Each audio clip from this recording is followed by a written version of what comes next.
Get you, Barbara. When there's no more room in hell.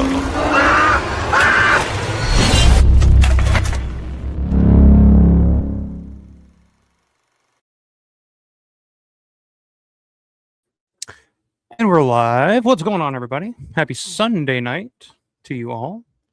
Hope you had a good weekend. Now hope we can cap this weekend off a little fun and frivolity and storytelling and all that good shit. Shit we usually do here on the channel. How's everybody doing out there? Had a busy weekend, exciting weekend. Some stories to tell, some things to show. So that's what we're going to be doing tonight. I went to the Days of the Dead. First of all, cheers, everybody. I'm not gonna crack this open right at the screen because every time I do, it like splashes beer all over my computer. So we don't want to do that.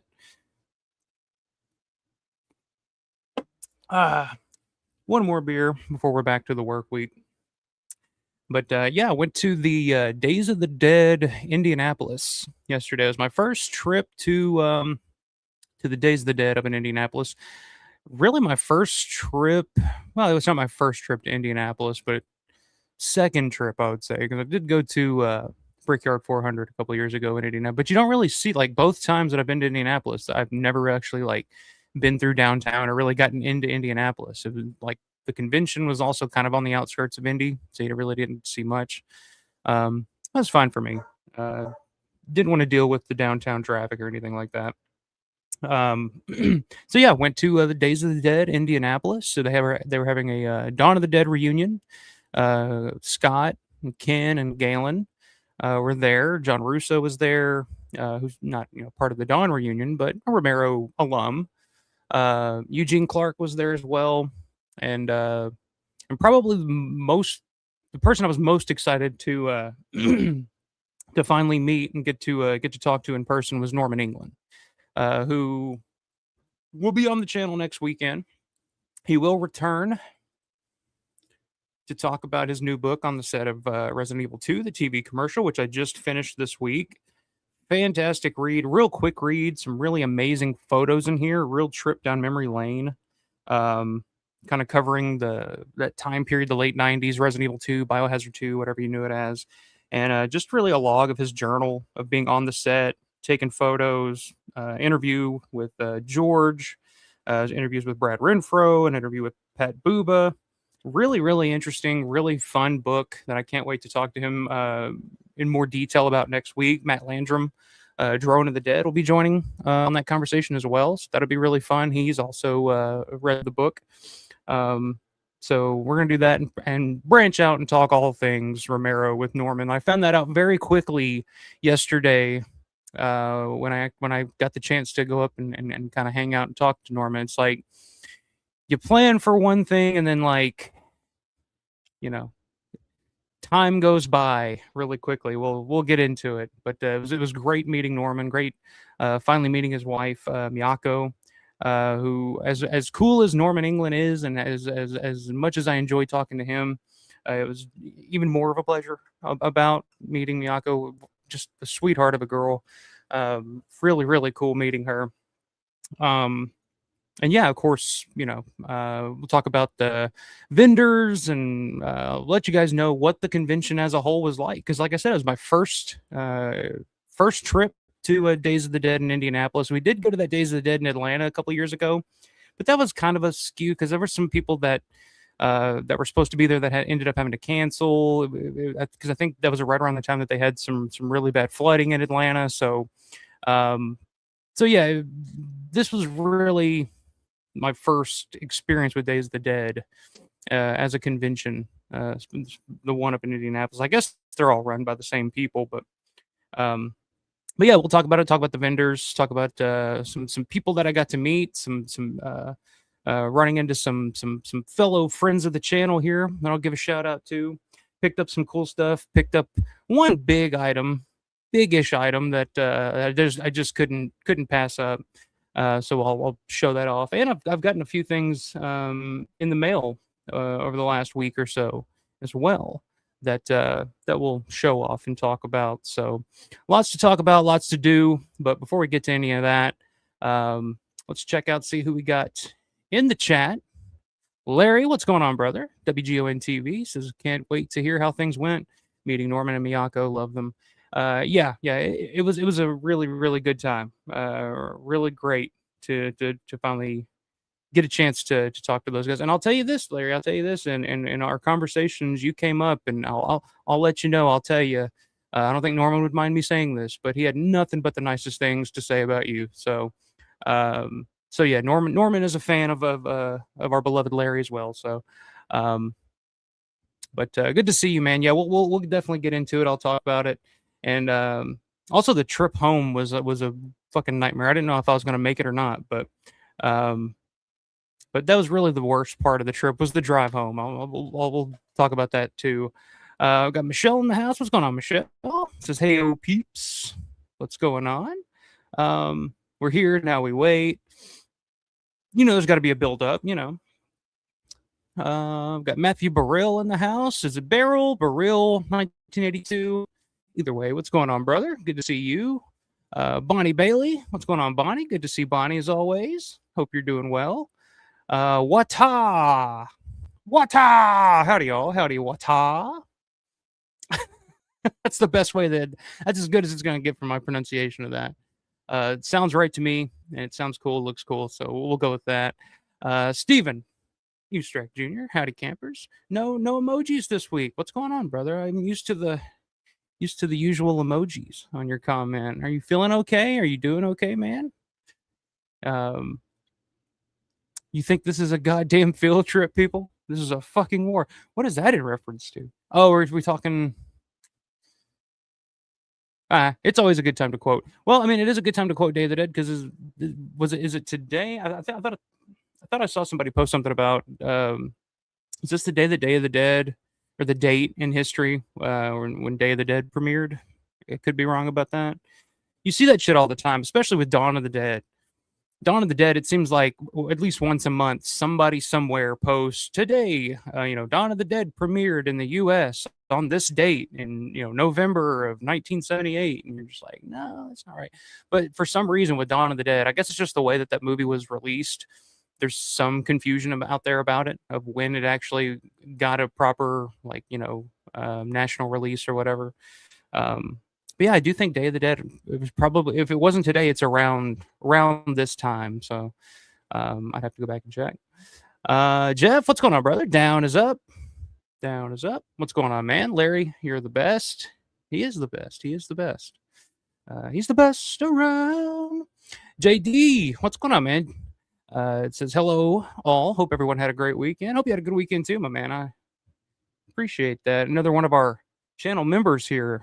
A member of the Ritz, which I do have 5 memberships that I will be gifting out at some point tonight. So stay tuned. Got some cool stuff coming up for that. I've been doing some mail day stuff where I kind of open my mail and show off some of the stuff that I've been getting lately, giving you guys a sneak peek and kind of a look at some of the stuff. Well, we'll be talking about, I'll be showing some of that off here in a little bit and talking about that. We also did a really fun members only live stream. I tested this out for the first time the other night. It was something I've been wanting to try for a while, but I didn't know how it would go. I didn't know if because when you do it just a live stream like this, you never know who the hell's going to pop on, pop up in the chat, talk some shit, whatever, and then more power to them. They're more than welcome to do that. Because it's open to the public, it's whatever. But a members only, I felt a little safer doing this and just kind of putting the link to join the live stream to open to anybody, any member that wants to hop on and talk about whatever they want to talk about.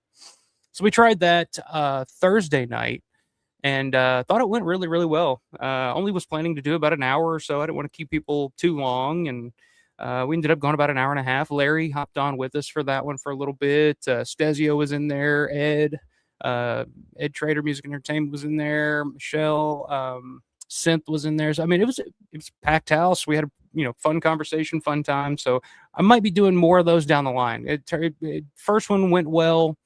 There are some things that maybe I'm thinking maybe do differently on the next one, but it's still it's still a work in progress, still a an open experiment. So we'll see how that rolls. But yeah, we'll definitely be doing more members only live streams down the line, some different stuff. But this we'll always be doing these 3-hour plus live streams every weekend, so you guys don't have to worry about that.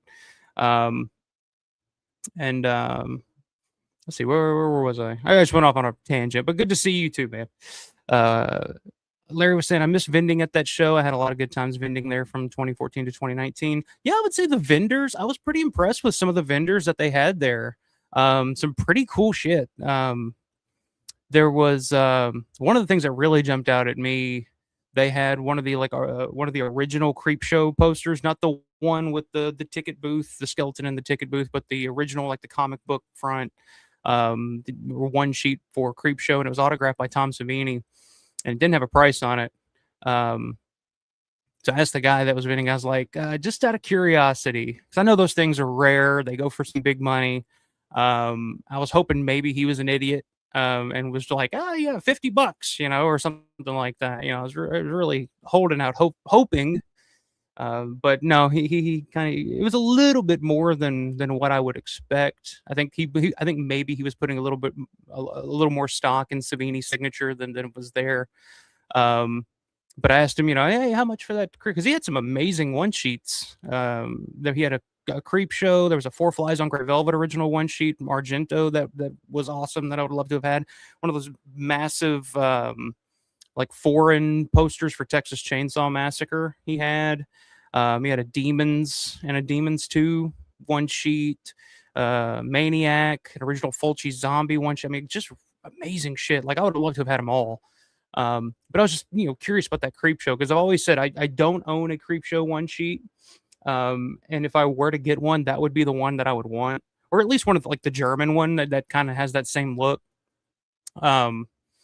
But yeah, so I saw that. I was like, how much? He's like 800 for the creep show. I was like, which is not far off. I mean, that's kind of what you see them going for. They'll pop up on eBay every now and then. I think I looked it up and I saw one. There is one available on eBay right now. I think was about 6, if I remember correctly. So he's not far off, but yeah, it's still a little steep. And the rest of those posters were the 2 to 300 range for a lot of those. Some more than others. But it was just cool, but just awesome stuff. I can't remember what the name of it was. I actually found him on Facebook earlier. He actually has a store and bins a lot. But yeah, that Creep Show poster. If I ever get my hands on one of those, that's the Creep Show one sheet that I will that I'll be getting. If I can find it if I ever have the money and I can find it for the right price. Not holding my breath. I know Eric has one. Eric Walter. I know he has one. I was pretty jealous about that one, but yeah, I'm just not a fan of that ticket booth one sheet, the actual theatrical one sheet. I just don't like that art. I never have. It just looks corny. It looks, I don't know. I've just never been a fan. It just looks bland. Like as colorful and just exciting as Creep Show is, the movie itself, the way that it's lit, the way that it's shot, just the theatrical poster is just like brown. It just has like this dull look to it that I've just never been a fan of. But the actual like comic book look on the one sheet I've always loved. Absolutely. Fantastic Oracle. What's going on, Fantastic Oracle? Who did you meet at the convention? Well, see, I didn't go specific. Like there were a ton of people there. They were having like a Fright Night reunion was going on. They had a Nightmare on Elm Street reunion. I think some Friday the 13th people there. Kane Hodder was there, obviously. I say obviously, but it's just like if there's a convention happening, Kane Hodder's probably going to be there. They had a lot of people there, a lot of really cool guests. Jerry the King Lawler was there. Like I didn't talk to him, but I walked past his table, and it was just one of those moments. I grew up a huge wrestling fan, and Jerry Lawler's to me like one of the best to ever do it. Like just you go back and watch some of his stuff in Memphis. The program that he worked with Andy Kaufman is one of my all-time favorite storylines in wrestling history. So it was just kind of surreal seeing Jerry Lawler there. But there were a ton of people there, a ton of guests. But I was mainly there to try to catch the Dawn of the Dead panel, which I did. I got there 10 minutes late, which I got there on time, but I guess I got the times mixed up because I couldn't figure out if everything was in Eastern or Central, So it was a little confusing, but I got in there. But I missed the first 10 minutes of the panel, but I was able to record the rest of it, which I will be putting on the channel soon for you guys to check out. Fun panel. It's always great to see Ken and Gaylen and Scott up there talking and a lot of the stories. If you know the movies and you've listened to any of their discussions in the past, a lot of stories are you've heard them before, but there are a few morsels of some good stuff in there, some stuff that you've never really heard them talk about before. So it was pretty interesting. But yeah, I was mainly there for the Dawn reunion. And Norman England was the big one for me. That was the one that was like, okay, I'm gonna make the trip because I've always wanted to meet and talk to Norman in person. We did that stream about 6 months ago, went about 4.5 hours, and it was just like I could talk to this guy for hours. Like I could just listen to his stories because he's like just one of the OG fans. He was like one of the first fans that I know of that visited the Monroeville Mall. I mean, like we're talking like early 80s. So he saw it like as it was in the movie. And he has photos and all that shit and just stories out the ass. So So yeah, I mean, there were a few people there that I was looking for, but mostly, especially these days, I just go to conventions. Like if there's like I have one or two people specifically that I'd want to meet, but mostly for the vendors and just the atmosphere and being around, like-minded, horror fans and just the environment. I'm not one to drop 80 or $100 on a signature for somebody. That's unless it's like Dario Argento or somebody like that, that's just not going to happen for me these days. um but yeah, good to see you, man. Drone of the Dead, Matt Landrum, what's going on, brother? Who will be, like I mentioned earlier, joining us next week for the Norman England Returns episode, where we'll be talking to Norman England on here again for who knows how long. So I'm looking forward to that. That'll be a fun one. It'd be cool to have Matt on as well, because like I said, he's also read the book and can probably add some insight and some questions that maybe I'm not. We're going to try to cover it all, and like I said, and one thing I definitely want to do next week, Matt. Don't let me forget. I didn't do this on my first conversation with Norman, and I just forgot all about it. The conversation started, and I didn't even think of it. But I got to do 10 questions with Norman England, man. Don't let me forget.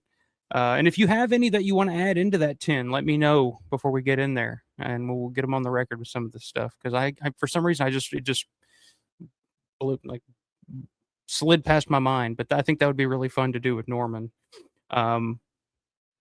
But good to see you, man. Good to see you in here. Hope you're doing well. John OX7 Ho. What's up, Ox Ho?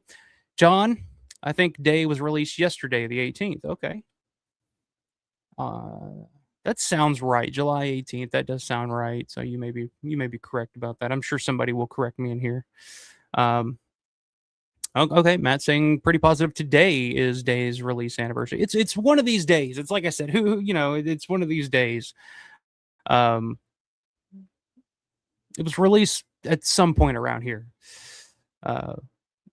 Steven said, I can't believe I forgot the emojis. There you go, man. We needed those. Old age creeping in. I get it. But don't fight it, man. Fight it. Stay young.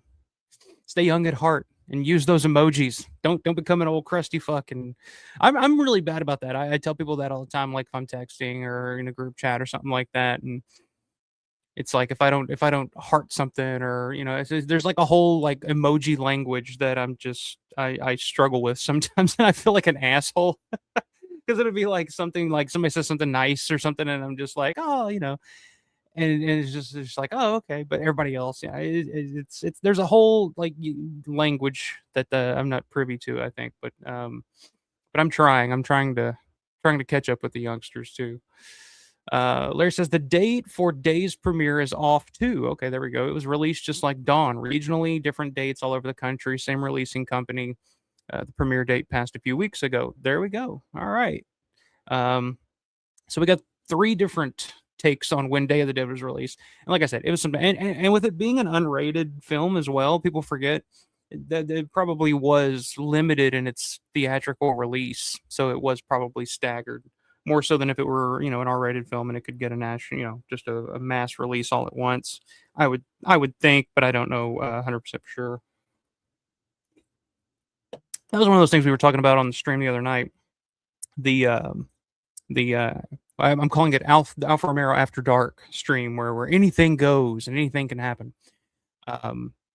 We were talking about just like people kind of forget when they compare Day of the Dead and Return of the Living Dead, which came out that same year. People kind of forget that Return of the Living Dead was an R-rated film, so I mean it had the upper hand in being able to play various theaters and get the advertisements that Day of the Dead couldn't get because it was unrated, and a lot of newspapers and radio stations wouldn't run ads for Day of the Dead because it was an unrated film. Which George always talked about being unrated is about the equivalent of having like an X rating back in the day. So Return did have the upper. I'm not saying one is better than the other, because I mean obviously I do believe that Return of the Living Dead probably was the film for that time more so than Day of the Dead. So it definitely played better to audiences during that time period. But that's something that I think people kind of forget, that Day of the Dead was also an unrated film, so it didn't didn't quite have the same release as Return of the Living Dead. I agree. I agree. Every day is a good day to celebrate day. I agree with that. Unless you're, it's funny. Like I've dropped so much content about Day of the Dead here recently, like a couple of live streams and a video or so, and there are still people out there that are really split on Day of the Dead, and I still get people that'll comment on videos and just talk about how much they just don't like Day of the Dead. They've never gotten it. They've never understood why you know, why people like that movie. And it, like I said, when I first saw Day of the Dead, like I kind of had that same feeling. I was just like, this isn't what I wanted. I wanted, Dawn of the Dead 2 or something. But I've come around on it over the years, obviously. Like it's, I love Day of the Dead now. Like but there's still people out there that are just, no, it's just not for them. Um, but I will always celebrate Day of the Dead. Damn it, I don't care. Assassin of the Gray, what's going on, man? It says remember to always pack a screwdriver and never tie a sweater around your waist. That is good advice. That is good advice. There were a few when you get to like a convention, like days, when you get to these conventions, sometimes that con funk will hit you, and you wish you had a fucking screwdriver or something around just to be like, God damn, or at least or you couldn't go maybe not so hardcore, maybe bring a stick of Old Spice or something to hand out to a few folks, but it wasn't that bad. I'll say that. Like usually, you'll run into a handful of people that are just like, damn. There was like one or two people that you pass by and you're just like, oh, okay, all right, but that's to be expected at any convention, no matter what it is. We got Stezio in the house. Stezio, what's going on, man? Who popped his cherry, made his first appearance here on the channel on Thursday's stream. Did a great job. Looked good, sounded good, had some interesting things to say. So you're welcome to hop on anytime, man. It was cool having you on and finally getting you on and talking about some shit with you. I hope you're doing well, man. Hope you had a good weekend. Played out 148. What's going on, man? Nice that Indy did a day convention. Well, it wasn't a Day of the Dead convention. It's a convention called Days of the Dead. So there were no day people there, but it's just it's all in the title. It's all in the title. But yeah, it was a cool convention. I enjoyed myself. I'll say that. Larry says Day didn't have one day. It was released everywhere, just like Dawn. Larry saying Day didn't even have a release in Pittsburgh until January 1986 or something ridiculous. Well, we were talking about that. Me and Norman were talking about that actually, about Day's release, because he was there for the New York premiere, which we kind of figured was maybe like the Laurel premiere for like the Laurel people in the office and stuff like that, because he said George was there, Rubenstein was there, Harrison was there.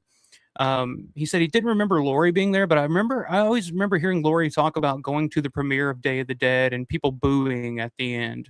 So I wonder if that was like a Pittsburgh premiere or something that she went to, because he said that the premiere he went to in New York was it went great. Like everybody seemed to love it. So yeah, I wonder if they maybe had two different premieres, but yeah. So that's interesting. Why didn't premiere in Pittsburgh until '86? That's kind of crazy, actually, when you think about it. Thank you, Matt. Yeah, don't let me forget. We'll come up with the ultimate 10 questions for Norman. Day was actually today, says John. Okay, we're getting a debate going here, so maybe I'll throw a poll and we'll just settle it that way. I don't know. Played Out says I'd pay $100 for Ozzy Argento's signature. Not sure about Dario's. That's an interesting take. Like I'm kind of the opposite. Like I would easily pay $100 for a Dario signature just to meet him. I mean, the guy doesn't speak a lick of English hardly. I mean, he some broken English, but meeting fans, I'm sure it would just be kind of a very transactional interaction where he just kind of signs, shakes hands, nods, whatever, gestures a little bit with his hands, and then that's about it. But yeah, for just to be in Dario's presence, to get one signature. The one thing I'd get him to sign wouldn't even be one of his films. It would be my Dawn Green Letter 1 sheet. So like that would I'd get him on that, and I'd be happy, and I'd say here's $100 and please keep the change or whatever. But Ozzy, hey, I'd be down to meet Ozzy as well, but I don't know if I would drop 100 for that. But it's it's an interesting take though. I'm with you. I'm with you on both of those, but I think I'd probably switch that logic around a little bit. Larry says, "I love Day since the beginning. It drew me in, even being so different from Dawn." So, when did you first see Day, Larry? Did you see it like right around when it first came out in the mid '80s? I'm sure. I'm guessing. Yeah, I'm guessing you're old enough not to age you or anything, but I'm guessing you're old enough to probably see that. I know. I didn't see it until after Dawn, after Night, early 2000s. So, and that even in the early 2000s, it was still kind of like Day of the Dead was like the redheaded stepchild of the trilogy. Like there were a few people that dug it, but even on the old forums, like the homepage of the Dead, a lot of the old websites and stuff, there wasn't that much love and appreciation for Day of the Dead quite yet. They of course there was still stuff available to read about it and people talking about it, but it wasn't Dawn of the Dead. It didn't have Dawn of the Dead level popularity or Night of the Living Dead popularity.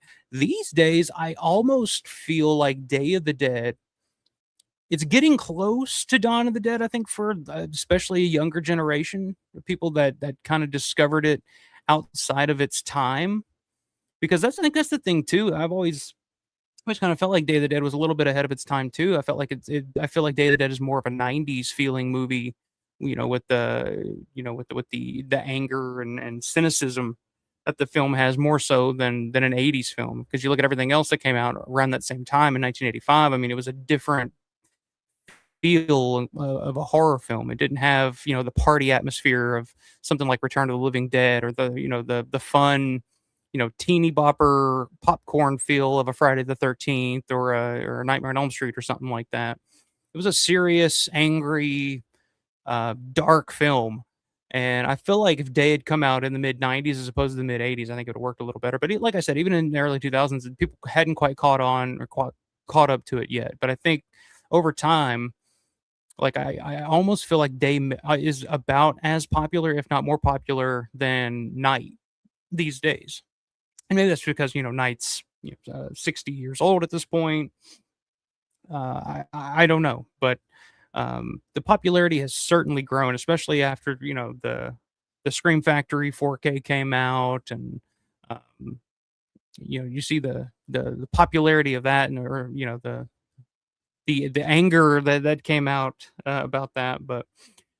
Yeah, I don't know. It's interesting, and I think I touched on it a little bit the other night. I think a lot of that also had to do. I think the zombie genre in the '80s had changed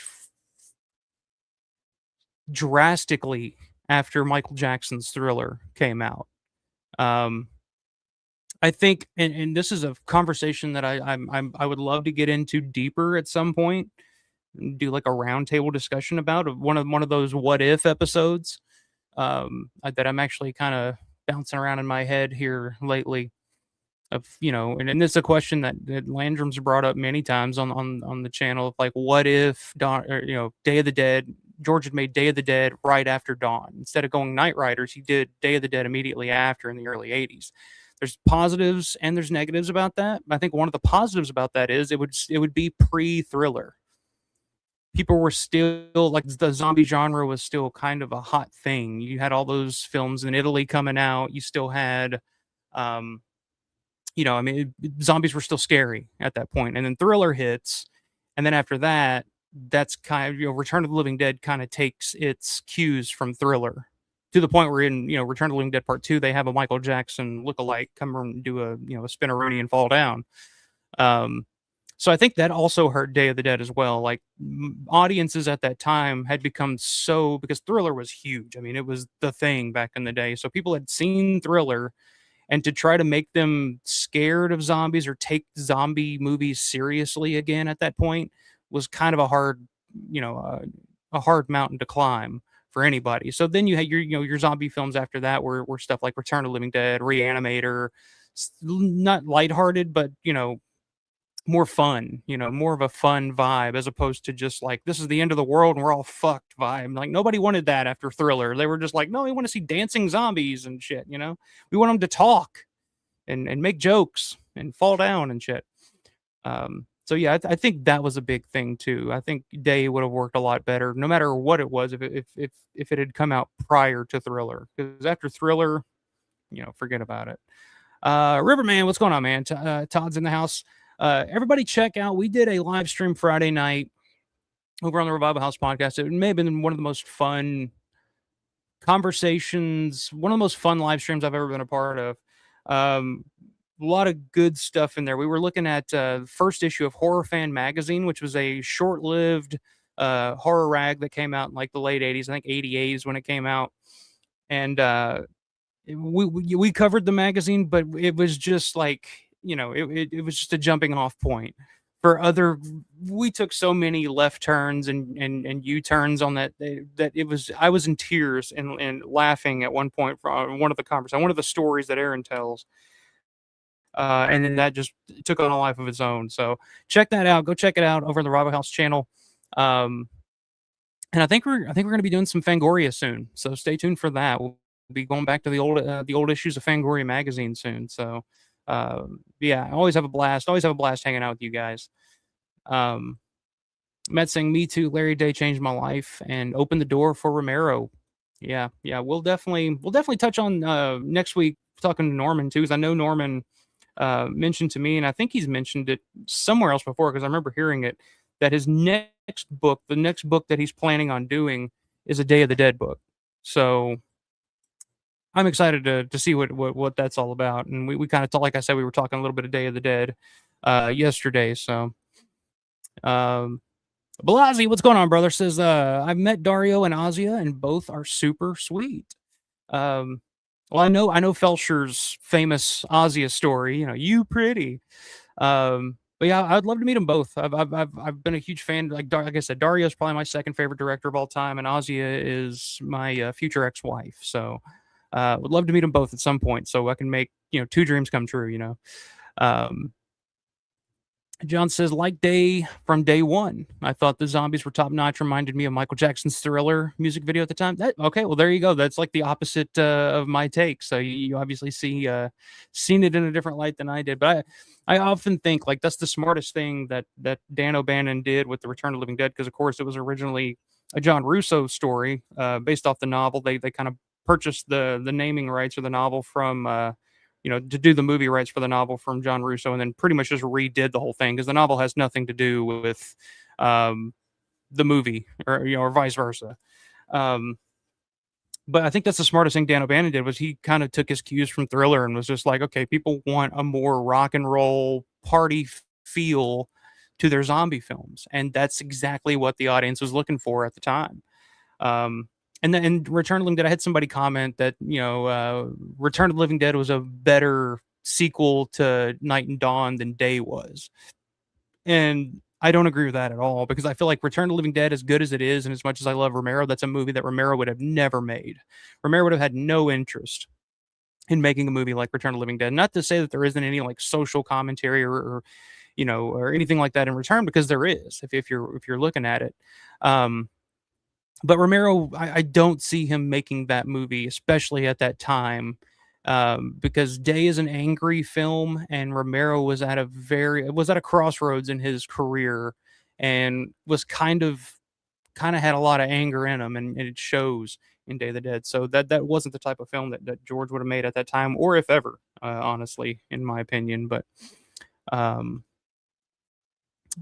Todd, did you get to meet the legend Mike Damone from Fast Times? I did not. No, I did not, unfortunately. But yeah, he was there. There were a lot of just like random, like fucking McLovin was there. Like he was one of the most popular guys there. It was kind of interesting. Steven Dorff was there. I know he stayed pretty busy. Takako, man. Takako Fuji. Of course, from The Grudge and Norm, that's who Norman England was there with. He represents her and kind of helps her at the tables and stuff, and helps translate because she doesn't really speak any English or anything.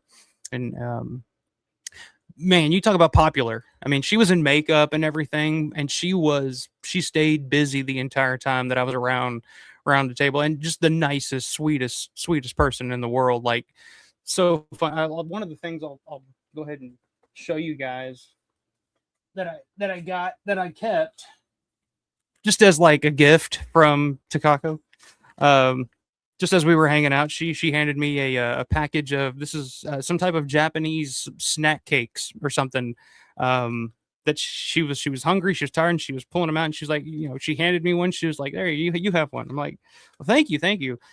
So I don't know. I may open this and try this. Actually, I will try it here live. We'll do a live taste testing of it or something. But I hung on to this as just kind of like, oh, how cool, the girl from the Grudge gave me a fucking snack.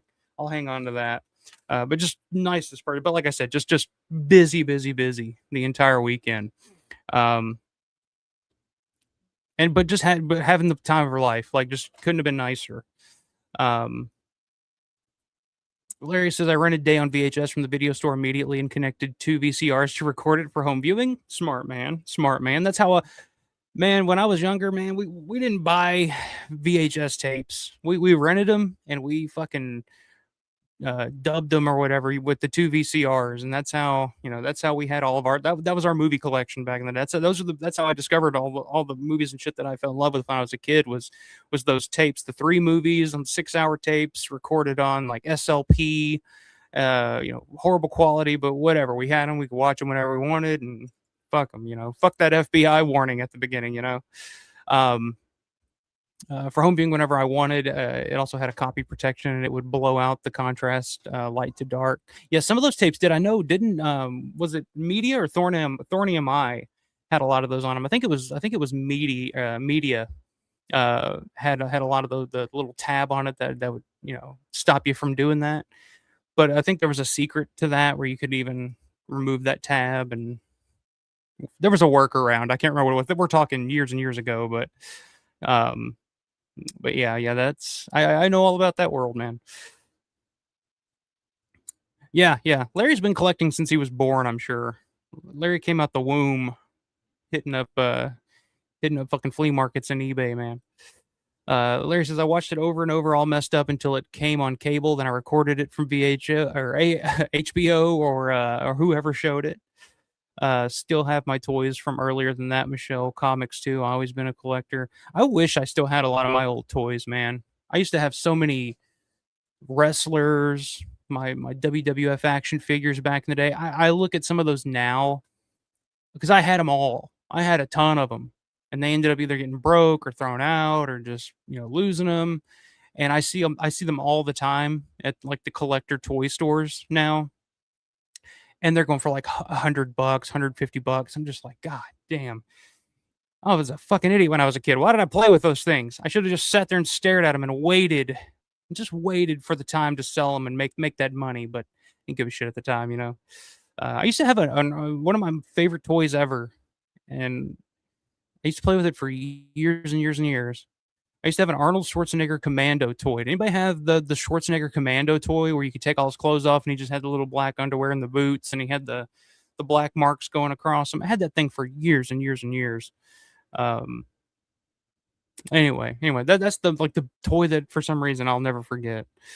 Played Out says, Dawn was my first rental. Day seemed like a natural extension of that world. And it is. I mean, it really is. I was even thinking that on the drive home yesterday as I was exhausted and trying to stay awake on the boring 2.5-hour drive from Indianapolis back to Evansville. Because, I mean, it's just a flat fucking, you're just looking at cornfields, and that's about it. There's not you don't hit anything else in between. And I was thinking about that in particular with Roger's character after seeing Scott and hearing him talk. And of course, Scotty was really deep into his character and the backstory of his character and the arc of his character. And I was thinking, I was like, Scotty would have been like, Roger would have been a perfect fit. Like the last bit of Roger when they're moving the trucks and he starts to kind of lose it. He would have been the perfect fit in that mine with those soldiers. He would have been Rickles. He would have been the perfect sidekick to a fucking Steel at that point, more so than Peter. Because, the way he was acting, he's starting that screw was coming loose. And after a while, the anger that he didn't have at the beginning of the film for the zombies, he developed. And by the end of it, he's, running them over with the truck and he's laughing about it. He's got that sinister giggle going on. Doesn't want to be one of those, I don't want to be walking around like that. Just anger, like, fuck those things. I hate them now. Or at the beginning of the film, they're just, he understood. He had to kill them because that was part of survival. It was just the necessary thing to do. There was really no malice outside of that on his part. But over time, he started to hate those. He would have been in that mind calling them puss fucks and fuck you. That would have been Roger if he would have survived and made it to that mine. So yeah, there is an extension, a natural extension there character wise, and the development of those characters. Because I'm sure all those characters had the trucks moment when Roger gets splattered in the face with Jeannie Jeffries, skull or whatever. It's like they probably all had that moment where they snapped, and now they're stuck in this mine. And people always talk about they're so angry and they're so over the top and they're so crazy.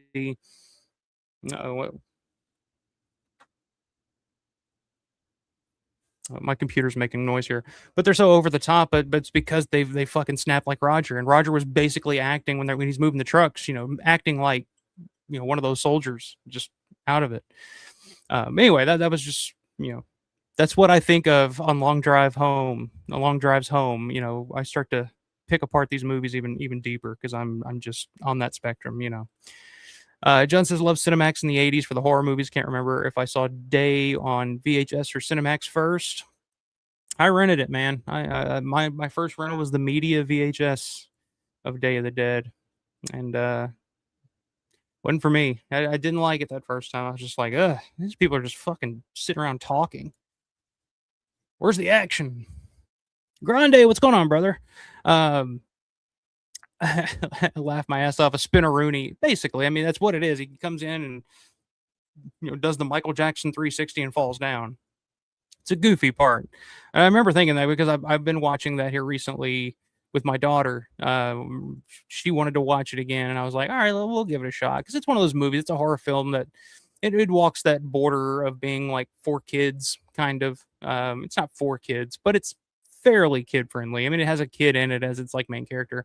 And it's funny, as we were watching it, man, we were, the Jessie character, we're watching it and she's into it. And then at one point in the movie, I think it's after he shoots the zombie in the hospital and he's been like turned into this like badass little kid with a gun.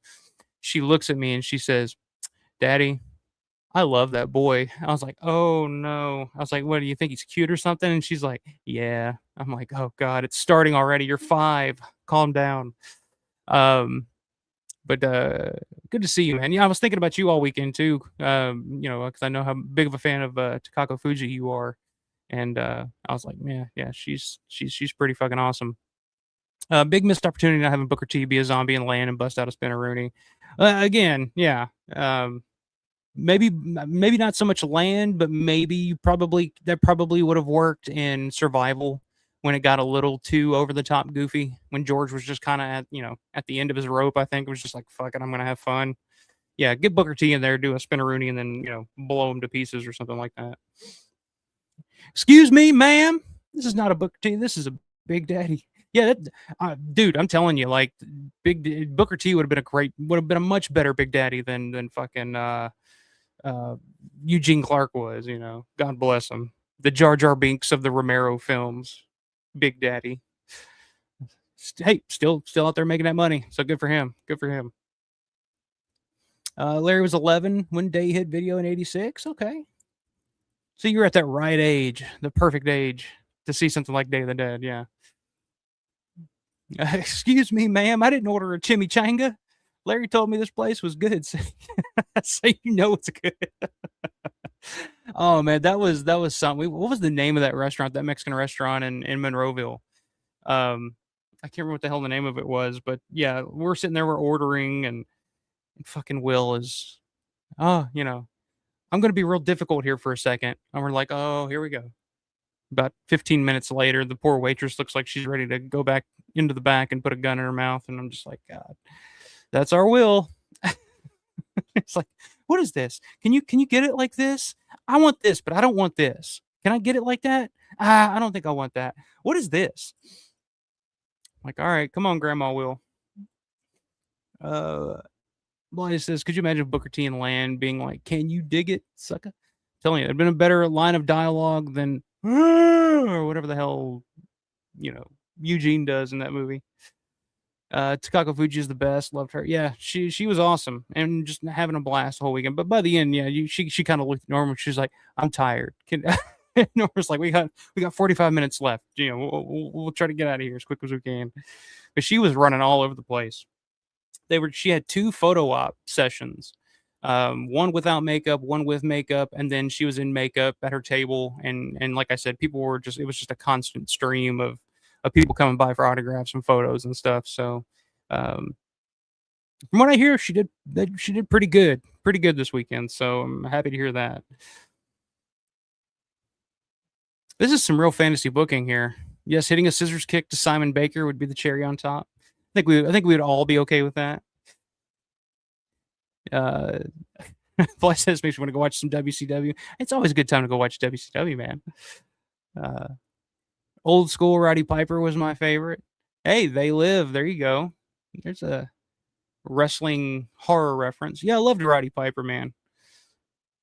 Couldn't wrestle for shit. Like didn't have the in-ring talent, but he was on the mic and personality wise, like he was.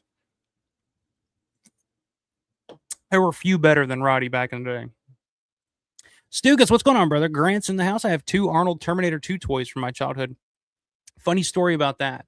Does anybody remember those Terminator 2 toys that they came out with, like characters that were not a part of the movie? And it was really confusing. I don't remember what the fucking character's name was, but it was like a guy. It was like part cyborg looking guy. Had like things like that you could stick into his head. It was like this bald guy. I want to look that up on eBay and see if I can find one of those. But I remember burying that toy when I was a kid for some reason. I guess when I was playing the storyline, fucking called for that character, the villain, to be buried, And so I buried him and never found him again. So that toy is still buried where I grew up in that yard somewhere. Yeah, I don't know. You guys remember that toy? I don't remember anything about it. I don't know why they were doing toys like that. But yeah, there were just these characters that had nothing to do with the movie whatsoever. Blythe said I tuned in for Romero. I didn't have a Naked Donald toy kink on my bingo card tonight. Well, you never know. You never know what the hell we're going to talk about. There you go. See, I wasn't crazy. Instead, just said I had the Commando action figure sculpted and painted on it, made new clothes, turned into a Terminator. The toy Uzi helped. Hell yeah. Todd loves Return of the Living Dead 2. I like it more and more. The first time I saw it, I was like, this is horrible. And it's not a great movie or anything. The effects are like, a little cheesy, not the best in the world. The acting's not so great. But it's fun. It's a fun movie, especially to watch with your 5-year-old. Like she had a blast. She's watched it like 3 times since then. So I get it. Hey, what's up, Synth? Yeah, you're probably right about that. Don't insult Jar Jar with Eugene. I don't know. They're both pretty fucking bad. El Campesino, that's what it was called. El Campesino, which I thought was pretty good. I mean, it's just a decent Mexican restaurant in Monroeville. There's not a lot of great restaurants in Monroeville. So I was fine with it. I was happy with it. Yeah, what is this? I don't know anything about the Japanese Obon festival, Sono Spirits. I don't know what that is. You'll have to explain.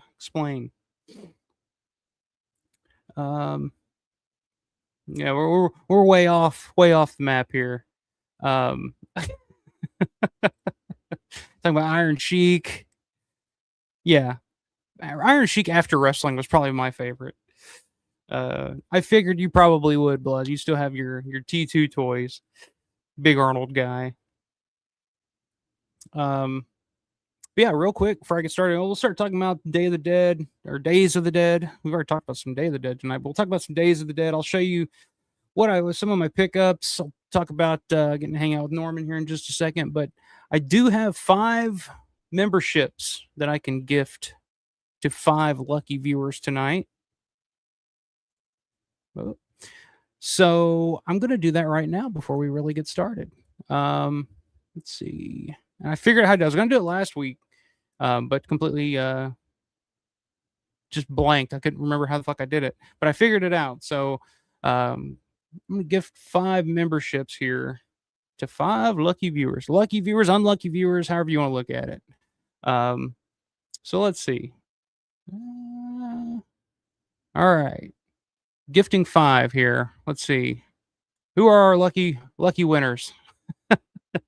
All right, we got Muddy Zen. Congratulations, man. You got a membership to the Ritz. Welcome to the Ritz. Forgotten Saint 4080 received a gift and membership. What's going on, Forgotten Saint 4080? Michael Does Life. Yes, he does. He does. Receives a membership. Welcome to the Ritz. CMW0079 received a membership. Congratulations. And Dwayne Carlton Merritt Music received a membership from for the Alfa Romero channel. So congratulations, guys. Welcome to the Ritz. Welcome to the channel. You get a free month membership, so you can check it out and see if you want to stay, see if you want to hang out. You get a free ticket to the Ritz. You get to see if you like it, and go from there. So right on. Congratulations, guys. All right. So yeah, I didn't do the 5 gifts last week, so I would do them this week. But so there we go. Congratulations, guys. Grande, I've got a golden ticket. Yeah, I got some golden tickets to give out tonight to my fucking chocolate factory. I'm Willy fucking Wonka, and this is my chocolate factory. Assassin of the Grey says, after that Twilight of the Dead video for fun, I started an outline of a group of survivors who discover the dead no longer come back and a cult who wants to preserve it at all costs. Interesting. Yeah, I'm all for that. I'm all for fan fiction. Which I was talking to Norman about Twilight of the Dead, because I guess he's going to be, been in talks with the production, being on set to take photos while they're filming. But he said he hasn't really heard a lot about it. So again, like it's kind of up in the air. It's like some people are saying, hey, it's happening, and then some people are like, I don't know. So we'll see. Larry says, if you want to know why Day was released regionally, not all over one day, because they only made something like 300 prints and they had to be shipped around the country. They were rough by end to run. That's interesting. Why would they only do 300? Did UFDC just have no faith in this fucking movie whatsoever? It's kind of the vibe I get. I felt like their relationship after Knight Riders kind of took a hit, because that was the movie where they gave George the budget, they gave him the freedom, the time, to kind of do what he wanted to do, to make the type of movie he wanted to make, and he did. And it wasn't financially successful. It went over budget, went over schedule, and that kind of, I feel like that really soured their relationship with George. So by the time Day rolls around, George was just kind of like, all right, I'm going to make this fucking movie and then I'm out of here type of vibe. So yeah, I wonder if it just feels like UFDC really didn't, go all out for that Day release the way that George probably would have hoped that they would. Blythe says, my daughter used to love the "Get the Damn Screwdriver Out of My Head" line and asked to watch Return of the Living Dead 2 all the time. It's your favorite of the series. Wow. It's a hot take, but I'm cool with that. It's got its own feel to it. The original will always be my favorite. Like that's just, to me, like a borderline perfect horror film, perfect for like Halloween.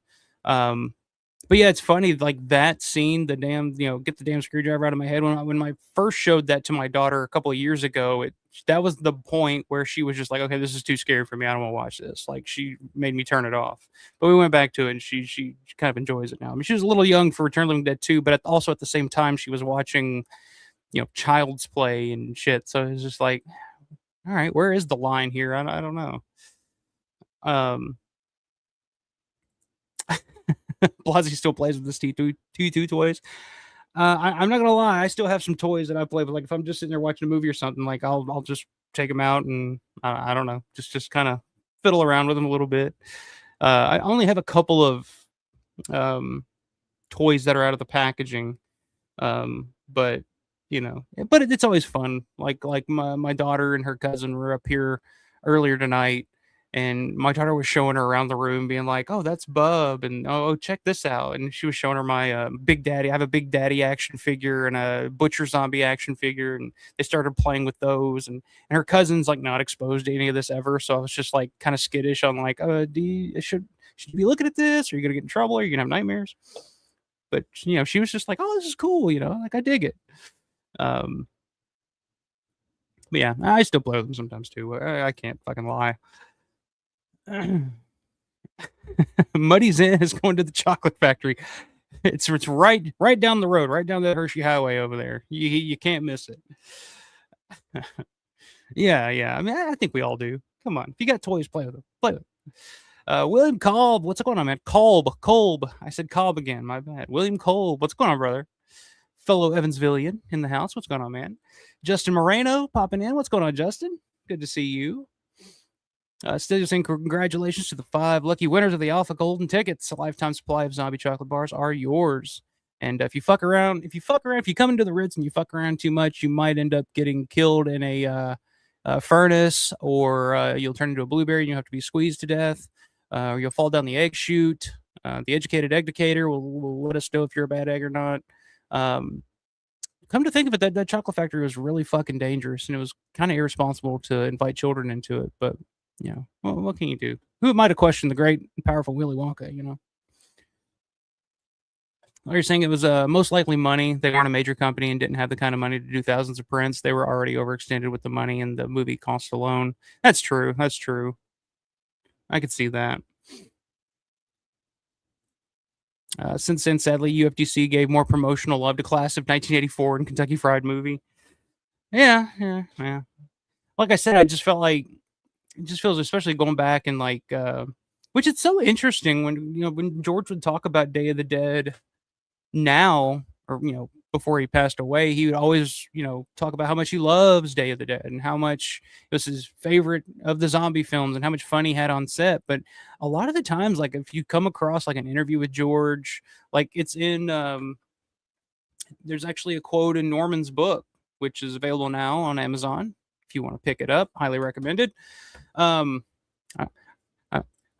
shilling for you there, Norman. But there's a quote in there where Norman asks him about Day of the Dead, and George says, yeah, I hated working on that movie. It was such a miserable time." And he didn't seem to have that reverence for it the way that he did some years later. So it's kind of interesting when you hear those quotes and you're just like, all right, was it a good experience for you, George, or was it a bad experience? Like, where's the line? I wonder if just at some point George got so fucking tired of everybody asking him when he's going to make something as good as Dawn of the Dead again. Like, when are you going to make another Dawn of the Dead? He was just like, fuck it. Like, oh, Day of the Dead. I'm a Day of the Dead guy. Leave me alone. I don't know. You still have the T800 and the T1000 McFarlane toys still in the box. Awesome. Very cool. Assassin says, I would have liked to have seen what George Romero could have done with Day of the Dead if he had the freedom to make what he originally envisioned. Yeah. I mean, that's the big what if. I mean, that's a topic. That's a whole topic for another show that we could probably cover for 2 or 3 hours. And we may do that here soon. So stay tuned. Says, do you have to put $1 in the back of Big Daddy doll before you can play with it? Yeah, actually. How did you know? Do you have one of those too? No. This was still that action figure came out before Eugene became, big money, Big Daddy. So it wasn't quite as accurate, to current times, I guess, as it used to be. Because I remember, like I said, I first met Eugene in 2008. Texas Frightmare weekend, and when he was there as Big Daddy, had the costume on and stuff. And he took pictures and signed whatever for free. Like he was just happy to be there. Like he was just like, wow, people actually want to take pictures with me. And he was still a newbie at that time. He's a fucking seasoned vet now. He's like, no, if you even want to look at me, that's going to cost you some money. So, but like I said, God bless him. Make that money while you can, dude. William says, also, I still have my collection of 1991 Marvel comic cards. Still have about 100 of them. Never been a big comic book guy. Sometimes I wish I was, because some of those things go for some pretty insane fucking money. So, Yeah, it's true. Although I was a big Veruca Salt guy when I was a kid, for various reasons. Um, Chance, what's going on, man? So I've never been to Indianapolis, but how would you rate the city for survival rate during a zombie outbreak?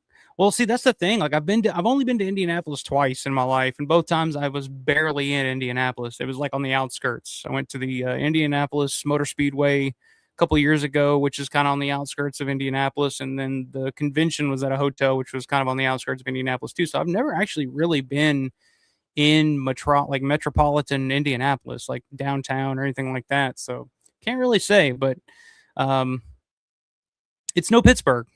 I can go ahead and tell you that now. It's no Pittsburgh. Um, which Pittsburgh is a pretty. I mean, George touches on that Land of the Dead. It's not a bad spot that you could really kind of seal off and and kind of protect the city with with all the rivers and stuff and the bridges around it. That would actually be one of the better cities to hold out in, really.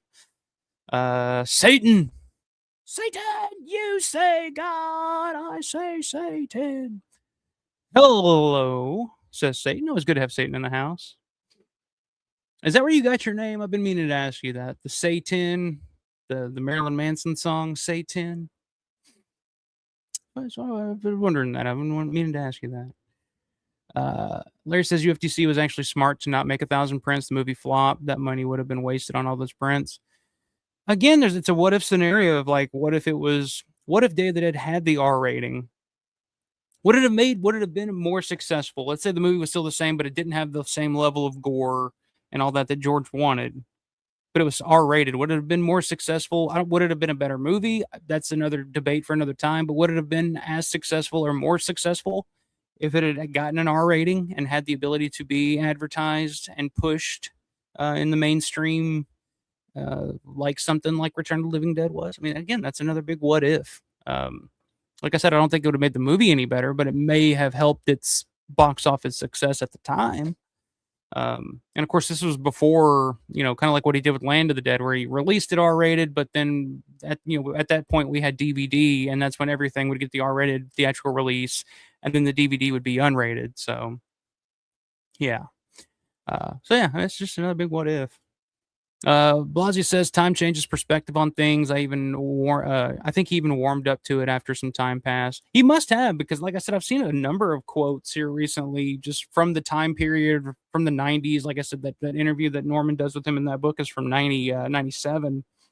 And it just seemed like he just had bad memories, bad feelings about that movie talking to Norman. So it's weird, a decade later, he loved it. And he was just like, oh, because he always quoted, he'd always say, like, I associate my favorite of my films with the time that I had making them. And he would always say he had a great time on Day of the Dead. So it's just, and then you hear like Roy Frumkus, I think in an interview once said that's why he didn't go to set for Day of the Dead, for more Document of the Dead footage, because he heard that George was having a rough time on set and didn't want to capture that. Didn't want to be, didn't want to film George having a rough time on set. Didn't think that would play as well. So who knows? Like, you're probably right. Time changes. I mean, George. I mean, even like there's always vanilla. Felcher did those interviews with George, or the conversations with George. Before he passed, those audio tapes, and he's mentioned like there's always vanilla. George always hated There's Always Vanilla. Like, never had any love or fond memories or thoughts about that movie whatsoever. But watching it again, he kind of changed his tune a little bit on it. So yeah, you never know.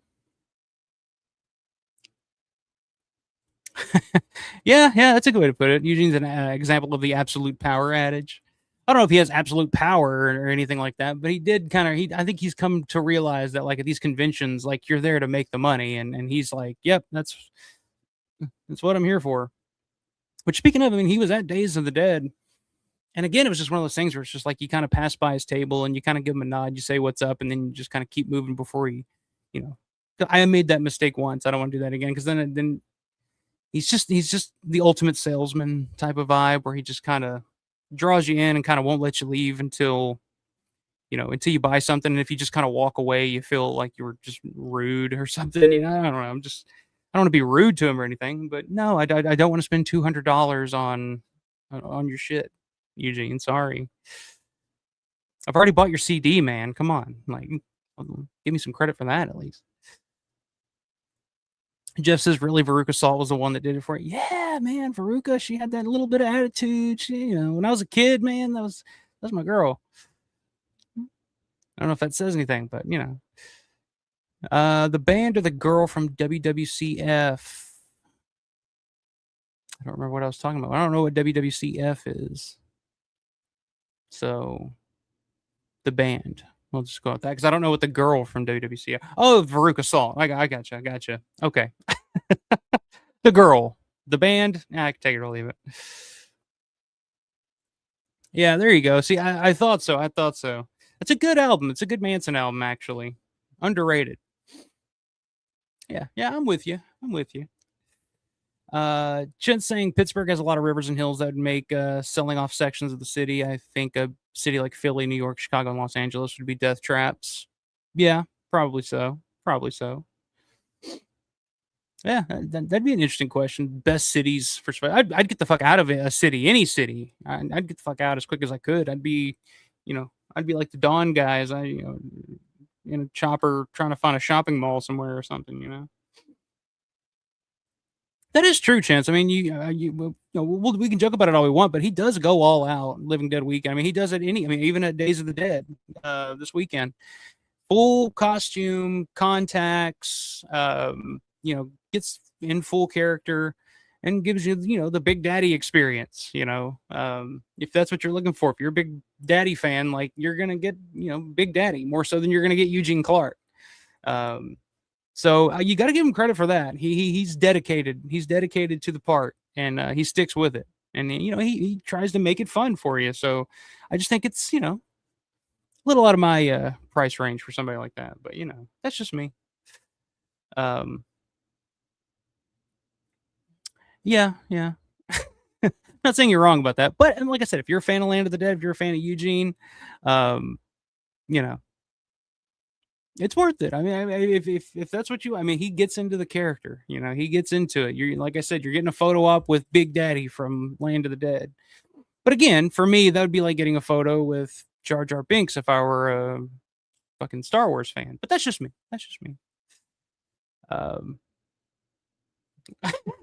That's a good point too. New York would be a death trap just because of the New Yorkers. That's why you left. Probably a good point too. Yeah, I'm with you. An island, find you an island someplace, get juiced up, spend what time you got left soaking up some sunshine. Yeah, that's what I was saying, Seth. Like the Veruca Salt qualities. Yeah, me too. So, like I said, maybe that was a telling, a key, a tell that what my future romantic partners would be like. It's fucking Veruca Salt. I want it now. I want the whole world. Larry says, no matter what y'all say, I like Eugene. He's a super nice guy, good dude. I've had great combos with him over the years. Well, I mean, no, yeah, like I said, I'm not saying he's a bad guy or anything, but if you're going to a convention, I'm just saying it's a little fucking ridiculous. Like you're Big Daddy, man. Like you're in Land of the Dead. You're charging twice as much as Howard Sherman is Day of the Dead. You like, come on. Like, I mean, hey, if you can find the people to pay it, God bless them. Like I said, God bless them. But it's just a little crazy. And just the story, like, Paul was saying, charging tax and the story, he's just like, come on, man. Justin, what's going on, brother? This is my cousin Justin. Says Carlo, Illinois would be a great city. Or are you talking Cairo, Illinois? They have the flood walls around the city. Look it up. Cairo, Illinois would be an interesting place because there's nobody fucking there. You wouldn't run into anybody, and they do have the walls around. I've been to Cairo a number of times just because that city is a ghost town. Like it's an interesting place to be. It's kind of like Braddock. It's one of those towns that was like a booming port town for many, many years back in the day, and then eventually it just, for various reasons, the city died and everybody left. So yeah, I mean, something like that, Braddock would be a good example of that too. What's up, man? Hope you're doing well. Stereo Stupid, what's going on, man? It says, who mentioned Big Daddy? He'll keep that love flame burning for the dead. We got all his albums. I do actually. I think I have all of his albums now because I have the one, and then Larry sent me two in on a Google Drive, which I think I'm still. I think I still got to do a live listen along or something like that, or a live reaction to those albums because I haven't listened to them yet. I'm waiting to do maybe a video or a reaction or something to them, but yeah, I think I might have to do that at some point in the future. Mardi Gras, what's going on, man? Another guy that I ran into over the weekend, met for the first time. Him and Charlene, your wife, right? Your wife, Charlene. Had a really cool conversation with them for about 45 minutes after the Dawn panel. It's great meeting you guys. Hope you guys had a good time. Got your autographs that you're wanting to get. Picked up some cool shit while you were there. But it's this guy who played Jar Jar $100 for an autograph. Not surprised by that at all. I feel like for a lot of conventions now that'd be kind of on the low end of what somebody like that would charge. But hey, it makes sense. Makes sense. But what's up, man? Hope you made it back home safe. Yeah, you're right. You're probably right, Sen. But again, like I said, God bless him. If he can make that money, make it while you can. Um, Jeff saying Jar Jar ruined the whole Star Wars franchise for me. I think I'm not a Star Wars guy at all anyway, but that for the people that I know, like there's been a lot that has really fucking ruined that franchise since then. So maybe that was the start of it. But yeah, for a lot of people that I know that love those movies, like yeah, Jar Jar is kind of like that thing where they just fucking cringe. Because when you tell people like you're a Star Wars fan, some people will say, "Oh, I like the Jar Jar movie." It's younger fans maybe. You're just like, that's kind of how that's kind of how I feel about the Big Daddy character in Land of the Dead. For me, I just always cringe when he's howling and doing the and all that shit. It's just like it's just a bad performance. It just really is.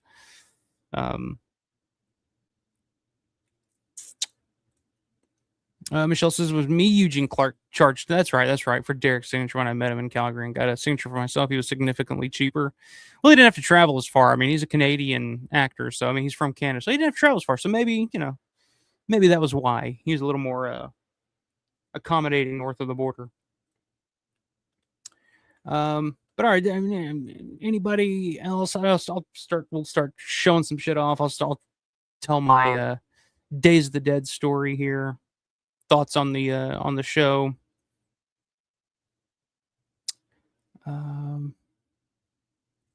Hey, I'll do it, man. I'll do it. full album review coming soon. We'll do it. Yeah, man, it's great meeting you guys. You guys are super cool. It was funny. I was sitting there. We were both sitting right next to you guys at the Dawn panel and didn't recognize you. I mean, I never met you before, so obviously I didn't recognize you. And you were just like, "Hey, you're Alfred." I'm like, "Yeah." You're just like, "Oh, Mardi Gras. Okay, what's up, man?" But yeah. Hope you guys had a good time. Oh my God, Tech War. I remember that fucking show with William Shatner, right? That didn't last long. It was on USA Network, I think. It wasn't one of those shows that lasted very long and fell into syndication or anything. But all right. So Days of the Dead. We'll get it going here. We'll start showing some stuff off, talking about my time there. Overall thoughts. I mean, I left early Saturday morning. Made the trip. It's like I said, it's about a 2.5 hour drive. It's literally a straight shot from Evansville to Indianapolis. You're not going to run into much. Flat fucking surface, just going straight for 2.5 hours. Cornfields, whatever. There's not a lot to see. It's not an exciting trip. It's not like Pittsburgh. Pittsburgh, when we go to Pittsburgh, you're going to hit Louisville. You're going to hit Cincinnati.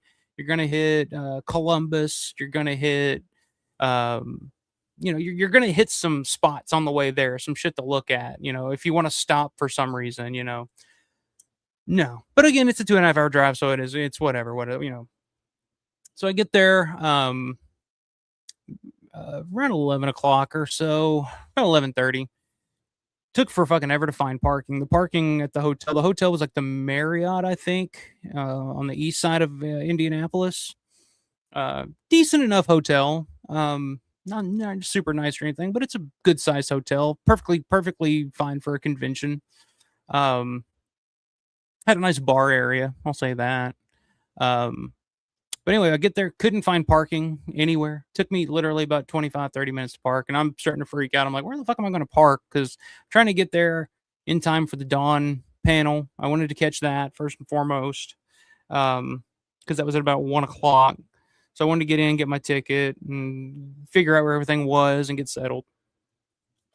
Finally find a parking spot in the parking lot of the hotel next door. So I was like, oh, if I get fucking towed, like, obviously I saw other people parking over there, and I was just like, ah, fuck it. So get there, walk in, trying to find where I can, check in, get my wristband and stuff.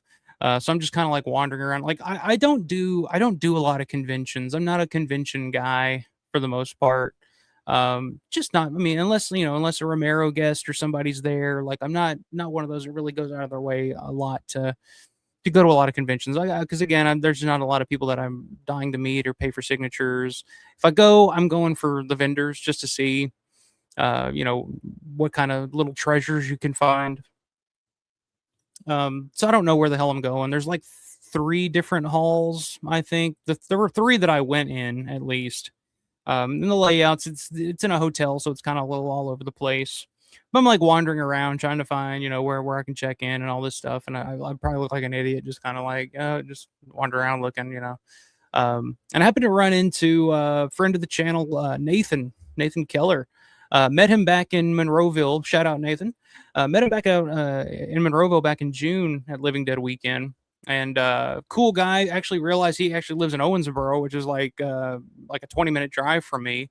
So another local guy, local fan of Romero stuff. So that was cool. It's always cool to like meet local people that are into Romero and horror and shit, because there's just not a lot of those around. Like William Kolb and Kolb. William, you're one of them. Will, Phelps. But like you don't run into a lot of them. So it was cool finding out that he was right down the road. But he helped me find where to check in and all that. We kind of hung out, talked a little bit about some westerns and just talked movies for a little bit. And yeah, very very cool guy. Shout out to you. Good to see you there again, man. So I get checked in and I'm like, okay, I got to figure out where this panel is going to be at, so I want to get a good spot up front, and I don't want to miss it. So I'm wandering around again. I'm asking people, where are the panels and stuff. Takes me a little bit, but I find it. I go, I sit down, and I'm waiting. It's probably about 15, 20 minutes of the previous panel. I'm kind of watching. It's like some independent film discussion. Didn't know who the director was or anything. But he had some interesting conversation going on about physical media and stuff, and his thoughts about like independent releasing of physical media and all that. So I'm sitting there and I'm waiting and I'm looking. I'm thinking, all right, well I'm gonna get up before the next panel, and I'm just gonna go walk around one of the halls, the vendor halls, kind of see what see what's going on. Because like I said, there's 2 or 3 big halls going on. So I start walking around the vendor halls a little bit, and one of the halls, so there were 2 different halls. One of the halls was just vendors, and then the other hall had vendors and some celebrities. Like that's where the Dawn people were. That's where Russo was. That's where Big Daddy was. Heather Langenkamp was in that hall, and that hall seemed to have more of like the stuff that I'm looking for in terms of like collectible posters, and I think Vinegar Syndrome was in that hall. Which Vinegar Syndrome was there. TerraVision was there. But I think those are like the only 2. I didn't see Severin. I didn't see a Synapse table. I didn't see a Fright Rags table, which is kind of surprising. You usually see those guys at these conventions.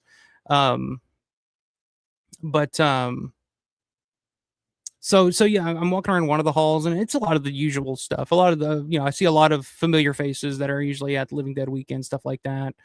But I'm just kind of wandering around, and for some reason, somehow, I just completely lose track of time. And I look at my watch, and it's like about 10 minutes past. So I'm like, oh shit, like I'm missing, missing the fucking Dawn panel. So I race back to the fucking panel, race up to the front, sit down, record the whole discussion. It was really cool seeing Scott. They had two people up there interviewing them, asking them questions, and they went to questions for the crowd and stuff. But yeah, just your typical panel. Like I said, they were telling stories and kind of, saying things that if you've listened to them talk before, it's some familiar stories and, some stuff you've heard, the usual, stories that they kind of tell. But there were a few morsels of like some interesting information in there. Like I had no idea, like Gaylen Ross is a filmmaker mostly these days, more so than an actress. Like she hasn't really done much acting. Like she had a bit part in Tina's film Queens of the Dead, a really fun cameo role that she has in that.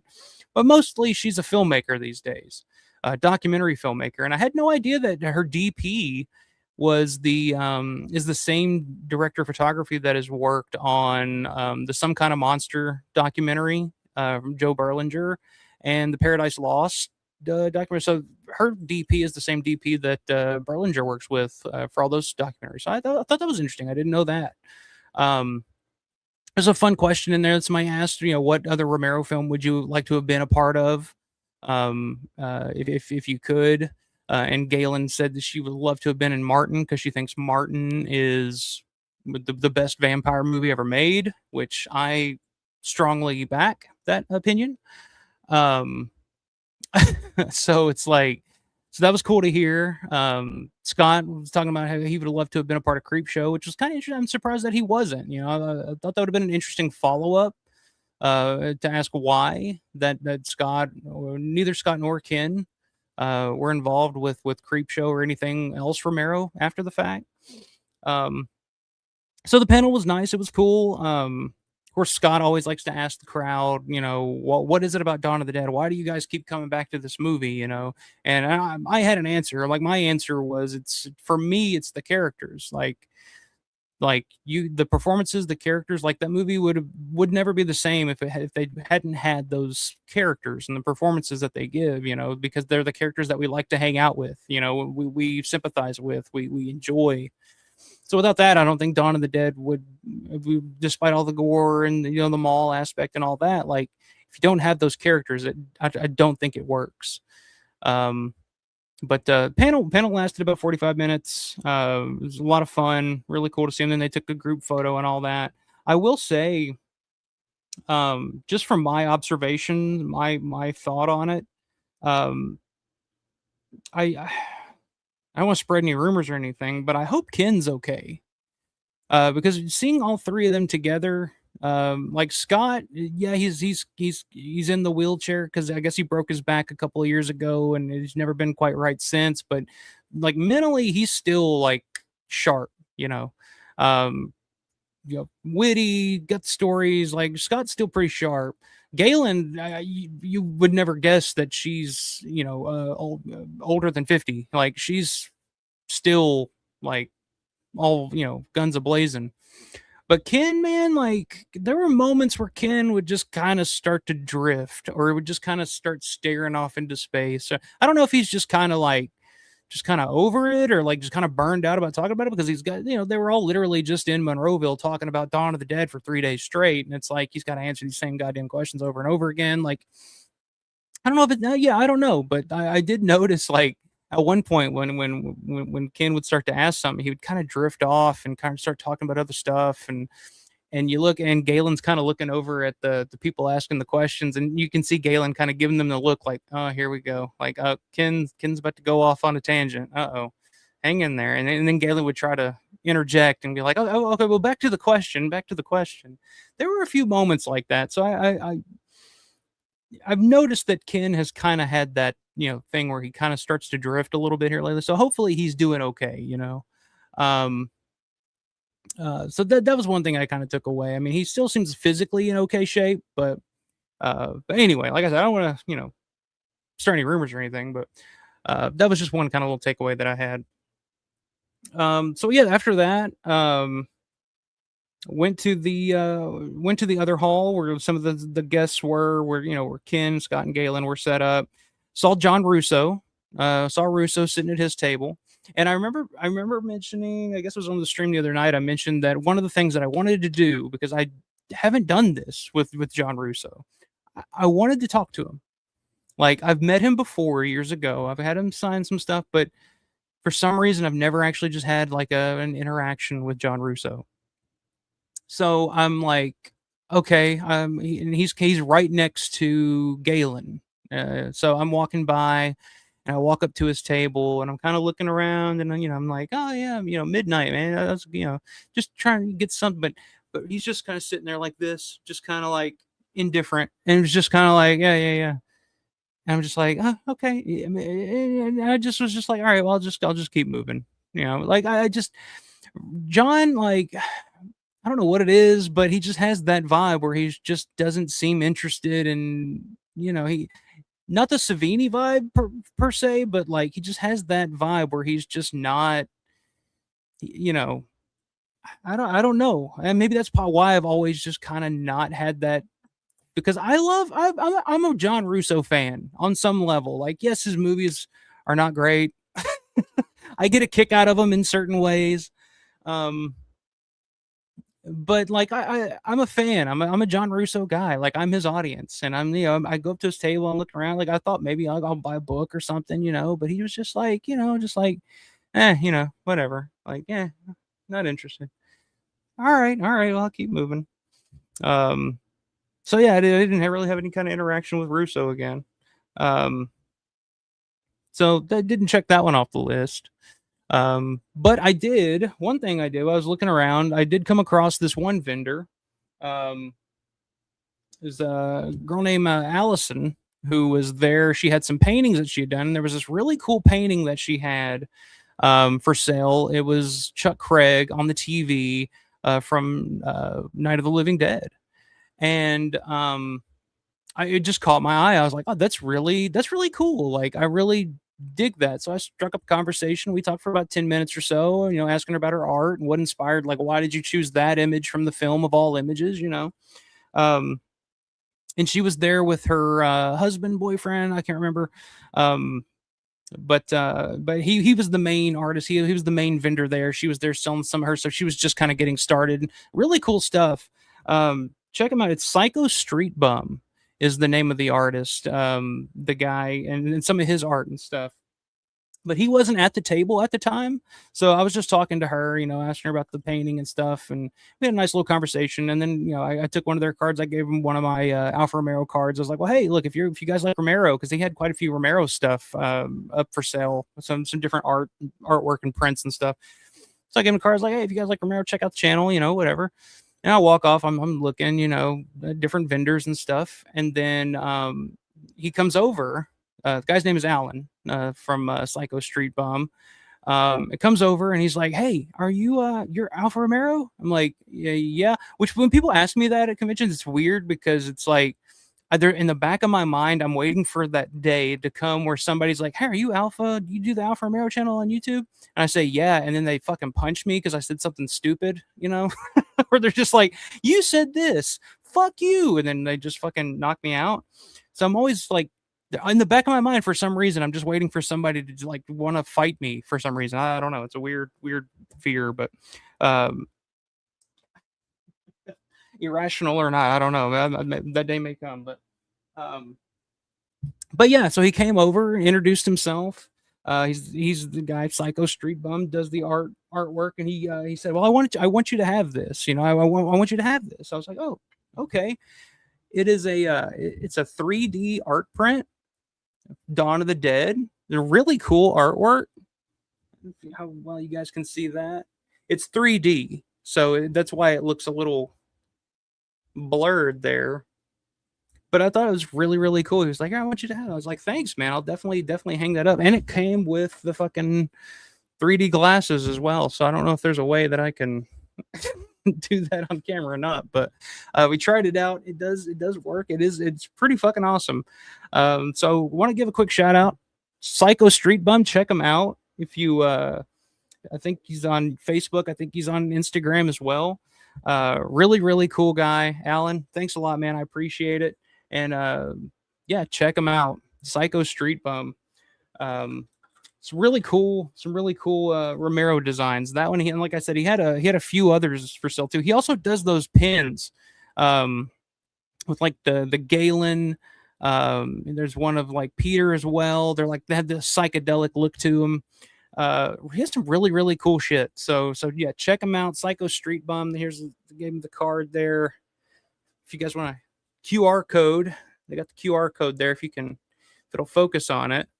I don't know if that'll work or not, but I tried. What can you say? So yeah, shout out. Thanks, guys. Appreciate it if you watch this. Very cool. So yeah, so after that, like I said, I was just kind of walking around the vendor halls, kind of checking some stuff out. I came across that Creep Show poster. $800 was a little bit out of my range, but it was cool to see. Like I said, he had some other cool original one sheets there. The Argento Four Flies on Grey Velvet, which is one of my favorite Argento films, had the one sheet of that. Really cool stuff. Yeah, there were quite a few awesome vendors there. So yeah, I was pretty impressed with the selection of vendors. Like I'm one of those. I love the vendors that show up with just like a bunch of old posters and VHS tapes and the hardcore shit. So yeah, I would say overall the vendors at this thing were pretty impressive. I was very happy. And like I said, I think Vinegar Syndrome was there, TerraVision was there, a couple others I can't remember off the top of my head, but a lot of cool shit. So I thought the vendors, I give the vendors thumbs up. They had a good selection there. But one thing, the one big thing here that I picked up, which I wasn't planning on buying a lot, but this was just one thing that I couldn't pass up. It just made too much sense. I was wearing my Martin t-shirt. And I came across this. This guy had this for sale for a very reasonable price, like a very reasonable price.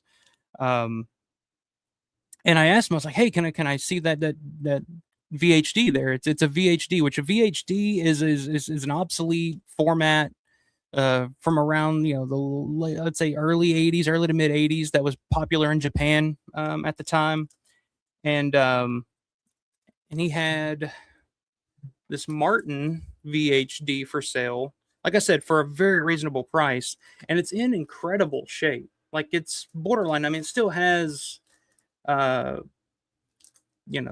plastic on it from when it was originally purchased. So I mean, it was in fantastic shape. And I asked him if he could look at that, and he was like, "Oh wow, you're the only person I've ever met that knows what that is." I was like, "Really?" It's like, "Yeah, here."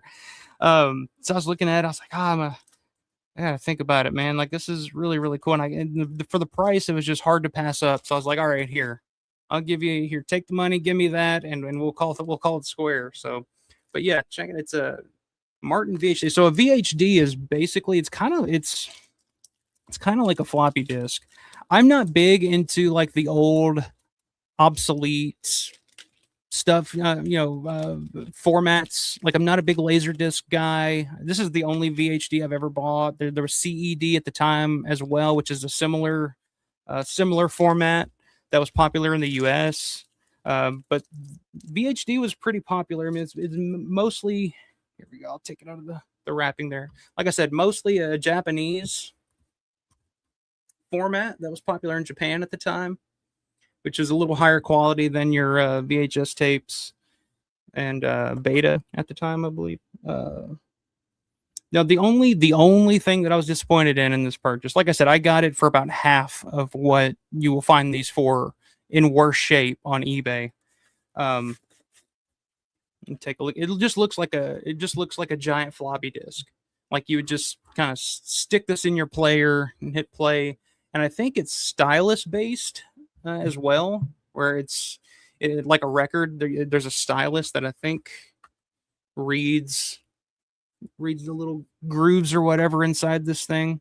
Like I said, I'm not super familiar with these, but just the shape that this sucker's in, it just blows me away. And I love that the cover says nothing about Martin. It's just Romero, the King of Horror, which there were various VHDs at the time. I know there's a Dawn of the Dead one. There's a Night of the Living Dead one. There's a Crazies VHD as well. Maybe some others. But I think they all have that sticker on them where it just says the Romero, King of Horror.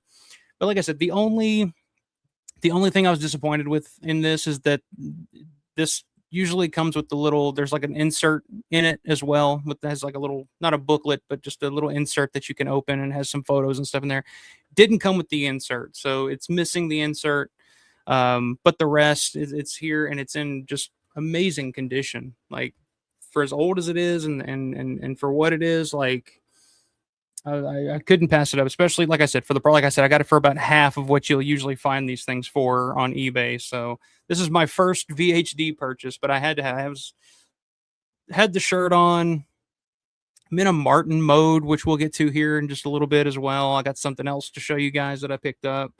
Just in a Martin mood, which I think we'll be doing a Martin fan commentary here within the next few weeks as well.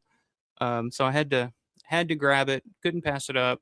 So this was my one big pickup at the show, and it's kind of sparked an interest in the obsolete formats for me a little bit. Like maybe I'll be a little bit more interested in picking up more of these in the future. Or maybe start to dabble in Laserdisc if I can find, for decent prices. I'm not going to go crazy. I don't have the space to justify going crazy, but I just love the way this looks. It's just a little piece of history, foreign history, Japanese history, which it was funny when I pulled this out. I showed Norman. I was like, "Hey, I just picked this up," and Miyako was just blown away. She was like, "Wow, it's Japanese. It's Japanese." I'm like, "Yeah, it's Japanese." She was very impressed by it. So yeah, picked that up. Couldn't pass it up. Any of you guys familiar with VHD or CED, which was like the popular thing in the US around that same time in the 80s? Didn't last long. It lasted a few years before Laserdisc really kind of took its place. But yeah, do you guys, I know Larry had mentioned he has quite a few. He says the Martin 8 VHD is a nice score. There are also VHDs for Night, Dawn, Day, and the Crazies. There you go. I know you said you still need the Day one. That's the one you don't have. But yeah, let me see. Yeah, there you go. It's exactly like with the stylus and everything. Yeah, it's a weird it's kind of weird because like if your stylus goes bad or something, it can fuck up your VHD or CED too. So it was kind of one of those things where it's like a little costly. But like I said, they were pretty popular mostly in Japan. Like I don't think CEDs caught on big in the US at all. But I know VHD lasted quite a while in Japan and were fairly popular. Yes, Psycho Street Bum is the name of the artist that you want to look up and check out his art. I the paintings that Allison was doing. She doesn't have an official page or anything yet, but you can check it out. Let me see if there's psychostreetbum.com. That'll take you to the website. Now, and there may be a link for some of her stuff on there too. So, but yeah, check them out. Yeah. I think it's pretty cool. Definitely going to put that up in. I think my daughter's going to have a lot of fun with that. I've yet to show her. We haven't tested it out yet, but it's pretty freaking cool. Yeah. And I dig it. And very, very cool of him to just kind of gift that to me like out of the blue. And he was just like, yeah, I come back to my table and I see that car. And I was like, where the hell did you get that? He's like, oh, he was just here. Like he's right over there. And he was like, oh shit. So I was like, what are the odds? Like you never know when you might run into your fellow Romero fanatics. You might need a bodyguard soon. I don't know. Maybe I don't think I need a bodyguard yet. I can handle myself pretty well, but it's just that sucker punch. You never know when that sucker punch is coming. It's like, hey, you shit on Big Daddy. Fuck you. I love Big Daddy. I'm like, you gotta watch the sucker punches more than anything. Yeah. Well, Russo loves the singing. Yeah. I do love those videos. I gotta say, Artur Etus. What's going on, man? That mustache is wanted in all 50 states. You know it, baby. You know it. And to battle back against your bullshit Chicago Bears fan comment from last week, I made sure. There we go. I'm representing the Packers. I'm representing my boys this week, just so there's no confusion on your part this week, man. So yeah, take that. Don't never. You can call me anything you want. Just never a Chicago Bears fan. To quote the great Michael Rooker, Fuck the Bears. All right, get that out of the way. But good to see you, man. Played out. Oh, you're a Living Dead weekend guy, so you're completely out of your element. Pretty much. Like I said, I don't do a lot of these normal because I mean, a lot of these conventions like Days of the Dead, Horror Hound, like there's a lot of cosplay going on. You know, there's a lot. It's just a lot of Terrifier and stuff that's just not really my bag. But it was cool. Like some of the cosplays were cool. Like there was a guy walking around as Michael Myers from Rob Zombie's Halloween, in the the paper mache mask and the chains and stuff. Like he's walking through the sanitarium. I was like, that's pretty cool. I dig that. I dig that. But yeah, I mean there were all kinds of really cool characters, and that's the thing about cosplay. It's like that may not be for me. That may not be my thing, but it's fucking it's Halloween, man. You get to play Halloween, in the middle of the summer. It's like, why not, Um, hey, Alex, what's going on? Late to the party. This is my formal request for a family trip to Cairo. Make it happen. I'll make the booking now for the rundown sleazy motel, the Sleep Easy Motel in Cairo. It's the only hotel there. I'll make the booking now. Fat Pig the Conqueror, what's going on, brother? Good to see you. Let's see, did I miss anybody else here? I'm trying to catch up here. And then I'll get to Norman England. We'll talk about meeting Norman England for the first time, which is pretty cool. Well,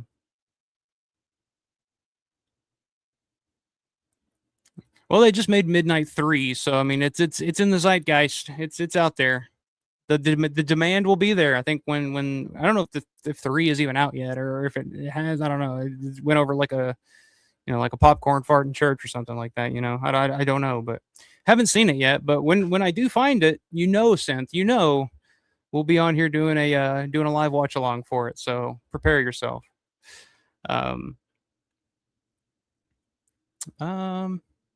See, Stupid said never got into Martin, even though I do think Martin is definitely on the better side of George's best of the worst. Well, I've often said it's not for everybody. It's a slow burn film. It's more of an atmospheric thing. It's more of a psychological. Yeah, I don't know. I love it. I love it. Every time I see it, the more I think about it, the more that I watch it, I just think it's fucking perfect. Jeff saying, yes, I'm familiar with that format. Didn't purchase it. I have a Laserdisc. Yeah, Laserdisc was kind of the bigger version of what VHD was back in the day. Or CED, I guess, more so in the US.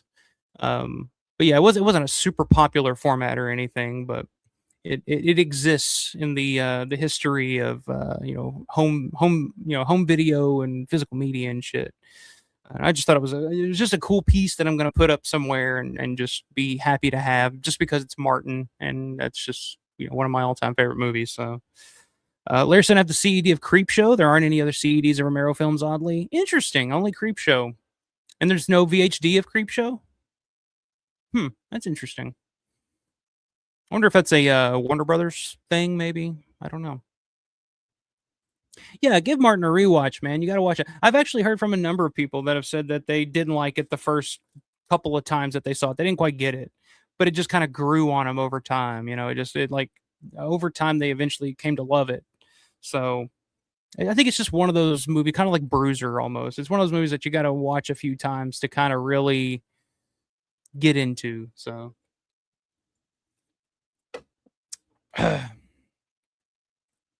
Yeah, VCD was another one of those formats that was pretty big in Asia. Big in Asia for pirated films burned on CDR. Yeah. There you go, Jeff. Love the Packers. Going back to Brett Favre. Brett Favre was the reason I love the Packers. I'm not from Wisconsin, but I remember being a kid and seeing my dad watch football, and he fucking hated the Cowboys, so I hated the Cowboys. And it seemed like back in the mid-90s, the only team outside of the 49ers that would really contend with the Cowboys that eventually ended up, winning a Super Bowl and all that were the Packers. And it was cool to me seeing, when I was a kid, seeing somebody like Brett Favre play, who just played like I would play when I was a kid, just having fun and just slinging it and doing crazy shit, So yeah, that was my introduction to the Packers. Yes, the Packers, and don't say no shit. Don't start no shit, Justin. Don't get me started. I will defend my. Although last year they really fucking shit the bed, and yet last year was fucking embarrassing. And why Matt LaFleur didn't get fired, I don't know what the fuck they're doing. But anyway, don't get me started. Yeah, no VHD of Creep Show. Interesting. Like I said, I wonder if that's a Warner Brothers thing. Why there was no VHD, but there was a CED.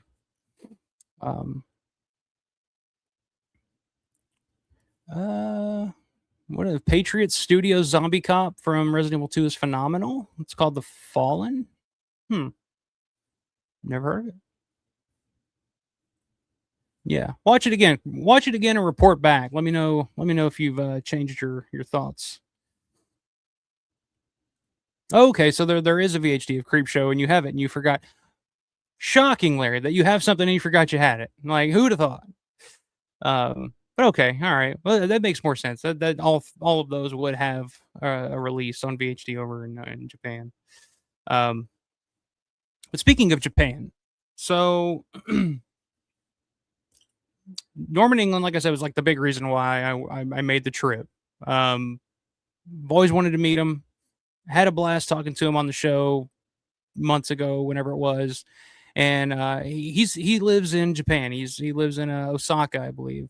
And so he's rarely in the States anymore.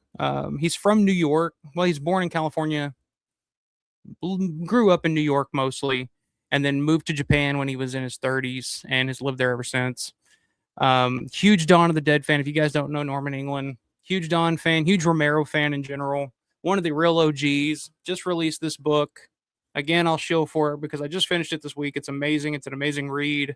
Lots of amazing photos in this thing. Takes you onto the set of Resident Evil 2.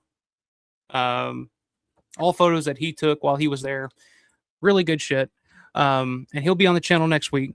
Another plug for that. So we'll talk then. But yeah, I've been a big fan of Norman since I first got into Romero and got into Dawn. He used to have the Zombie Farm website back in the day. Visited the mall back in the early 80s when the mall still looked like the mall from Dawn of the Dead. So just one of those guys I've always wanted to meet in person, always wanted to talk to. Hadn't caught up to him yet because he was there representing Takako Fuji from The Grudge. And he was working with her, working the table with her, helping translate because she doesn't speak English.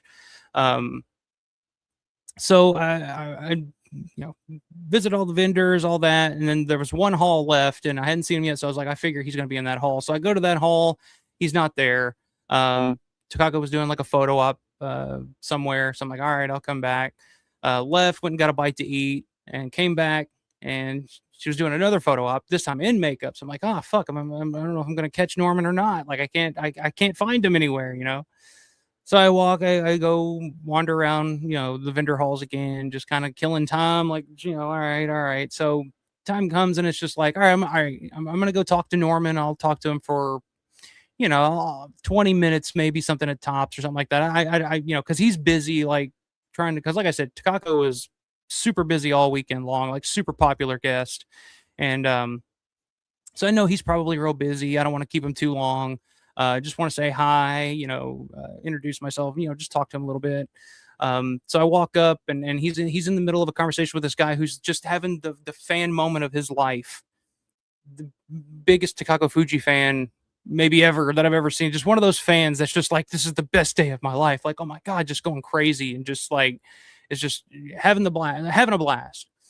And Norman's talking to him, and he's actually having Norman sign his Resident Evil book. So I'm standing there behind him, waiting, and Norman's signing the book, and you can tell Norman's just kind of getting tired of just like all that's going on. And he looks up and he sees me, and I'm just like, hey, my turn. I'm just like, and he looks at me, he's like, oh, hey. And we kind of step over to the side, and I'm just like, yeah, okay, well, we'll talk for about 20 minutes or so. Like, nice to meet you, and like let him get back to his job, let him get back to working, because he's staying busy. And we just start talking, and like we ended up just kind of talking and hanging out for 3+ hours or so, like pretty much the rest of the show. to the point where like by the end of it, I was helping like pack up and carry stuff back up to the hotel room, and it was really really cool. I've almost felt just kind of like I was just kind of like, should I leave now? Like, how do? But Norm was kind of running around doing all kinds of stuff at the same time. But we just had just talking, having conversation about George, talking about Godzilla, because Norman's a huge Godzilla guy. His friend Ed was visiting as well from Chicago, which I didn't catch his last name, but his name is Ed. So I remember that because he dude looks just like Ed McMahon, and I was just like, I was like, I'll remember that fucking name. But his friend Ed was there, and apparently his friend Ed had designed the cover for the Fangoria issue #1 all the way back in the day. Like he's one of the big Godzilla guys in Japan that has done all kinds of books and documentaries and stuff. So I was like, wow, that's pretty cool. I talked to him a little bit. I was like, so you did Fangoria 1? He's like, yeah, that was me. That was my, that was my cover. It was originally supposed to be a Starlog cover. And then they were just like, we're going to use it for this Fangoria thing that, may or may not take off. I was like, yeah. And you just, and all these years later, like Fangoria is still going, he's just like, yeah, I had no idea. He was a super cool guy. It was kind of odd to meet somebody that was like big in another world that I'm not a big Godzilla guy. I never really have been, but it was kind of interesting to be around somebody that had done so much for something else, so yeah, we're just, talking to Norman. I met his wife, Miyako, which I mentioned. She does manga art, over in Japan. And wanted to show this off. She gifted me this, and just like, oh, you like George Romero? Well, here, I want you to have this. It's a print of a painting that she had done on canvas that I just thought was beautiful. Just a beautiful piece of work here of George with the clock tower from the mall, sign down there at the bottom. So yeah, this was a gift from her that I was just like, wow, thank you so much for that. But just you couldn't ask for just a nicer person. Like she was so cool, just so cool. Didn't she doesn't really speak a lot of English, so we didn't have much conversation other than what Norman would translate every now and then. But yeah, just shout out Miyako. You're fucking awesome. I've heard about you in the past from other people that knew you and always raved about how cool you were. And then meeting you in person, I'm like, yeah, I get it. All right, she's awesome. So yeah, just kind of hung out with Norman for like the last 3 hours of the show, and like, yeah, I mean, it was just really, really cool. We talked about everything from Romero to, Day of the Dead, Resident Evil, talked about just old movies in general, talked about Rebel Without a Cause and just the differences of like new movies and old movies. And just like Norman's just one of those guys. And if you guys haven't checked out the conversation we had a few months ago on a live stream, check that out. Go back and check that out. It's just one of those guys that like, you're playing like, oh, I don't want to bother you 20 minutes or so, whatever. But he's just like, no, let's talk. Like, I think he was just kind of ready to talk Romero a little bit. Like he'd been around, talking nothing but, probably, a lot of, Takako stuff and with the fans and all that. I think he was just like excited to talk, tell some old stories about, because like I said, he's been there from like the beginning. Like he was telling me, I want to ask him more about this. He mentioned that he actually has a Richard Rubinstein autograph. And I was like, oh, that's interesting. Like you don't see a lot of those. And he said, well, I got it because I got sent a rejection letter. He sent me all the rejection letters that I got when I tried to submit my idea and my plans for a Dawn of the Dead video game from the early 80s. And I was like, I've never heard of this. Apparently Norman back in the early 80s designed and pitched an actual video game for I can't remember what the company's called, but it was a Japanese company, a Japanese video game company in the early 80s. And he had designed like all the levels and just kind of was like, this is my idea for a Dawn of the Dead video game. And he sent it to Richard Rubinstein to see if he would be interested in something like that. And apparently Richard was interested and sent it out to companies and stuff in Japan. And they didn't want to do it because at the time, they didn't want blood in video games. They didn't want video games like that. So he just got a bunch of rejection letters. And I guess Richard sent him all the rejection letters and said, "Hey, no, I can't get any interest in this, but thank you for your work and thank you for submitting this." And signed his name and stuff. So he was like, "Yeah, I have one of the few Richard Rubenstein autographs out there." I was like, "Well, man, like that would have been amazing." A Dawn of the Dead video game in the early '80s, and he was like telling me about some of the levels that he had created. Like he was like, "There's a level where, you're in the helicopter, you're in the WGON helicopter, flying." And you're flying over the rednecks, and they're shooting at you, so you have to avoid the redneck shooting at you and shit. I'm just like, oh man, that would have been fucking awesome. But yeah, just telling stories, hanging out, and just the nicest, coolest fucking guy in the world. Couldn't have asked for anything more. Like I said, we ended up, like I said, hanging out and talking for about 3 hours or so. I helped take Takako her stuff up to her hotel room for her. She could tell she was fucking wore out, like she'd been going all day long. And you could tell Norman was fucking wore out. And I know that he still had to go out. He was going to have dinner with Gaylen. Gaylen was taking him out to dinner after the show. So I could tell I was just like, all right, man, well, I'm gonna let you go. I'm gonna let you get, because he had to fly out the next day, and that's like a 15-hour flight, I think he said, back to Japan. He had to leave early because Norman works mostly doing subtitles. He subtitles a lot of movies in Japan because he speaks Japanese and English, and he can subtitle movies. So he had a job to get back to, so he had to leave out early the next morning on another 15-hour flight back to Japan.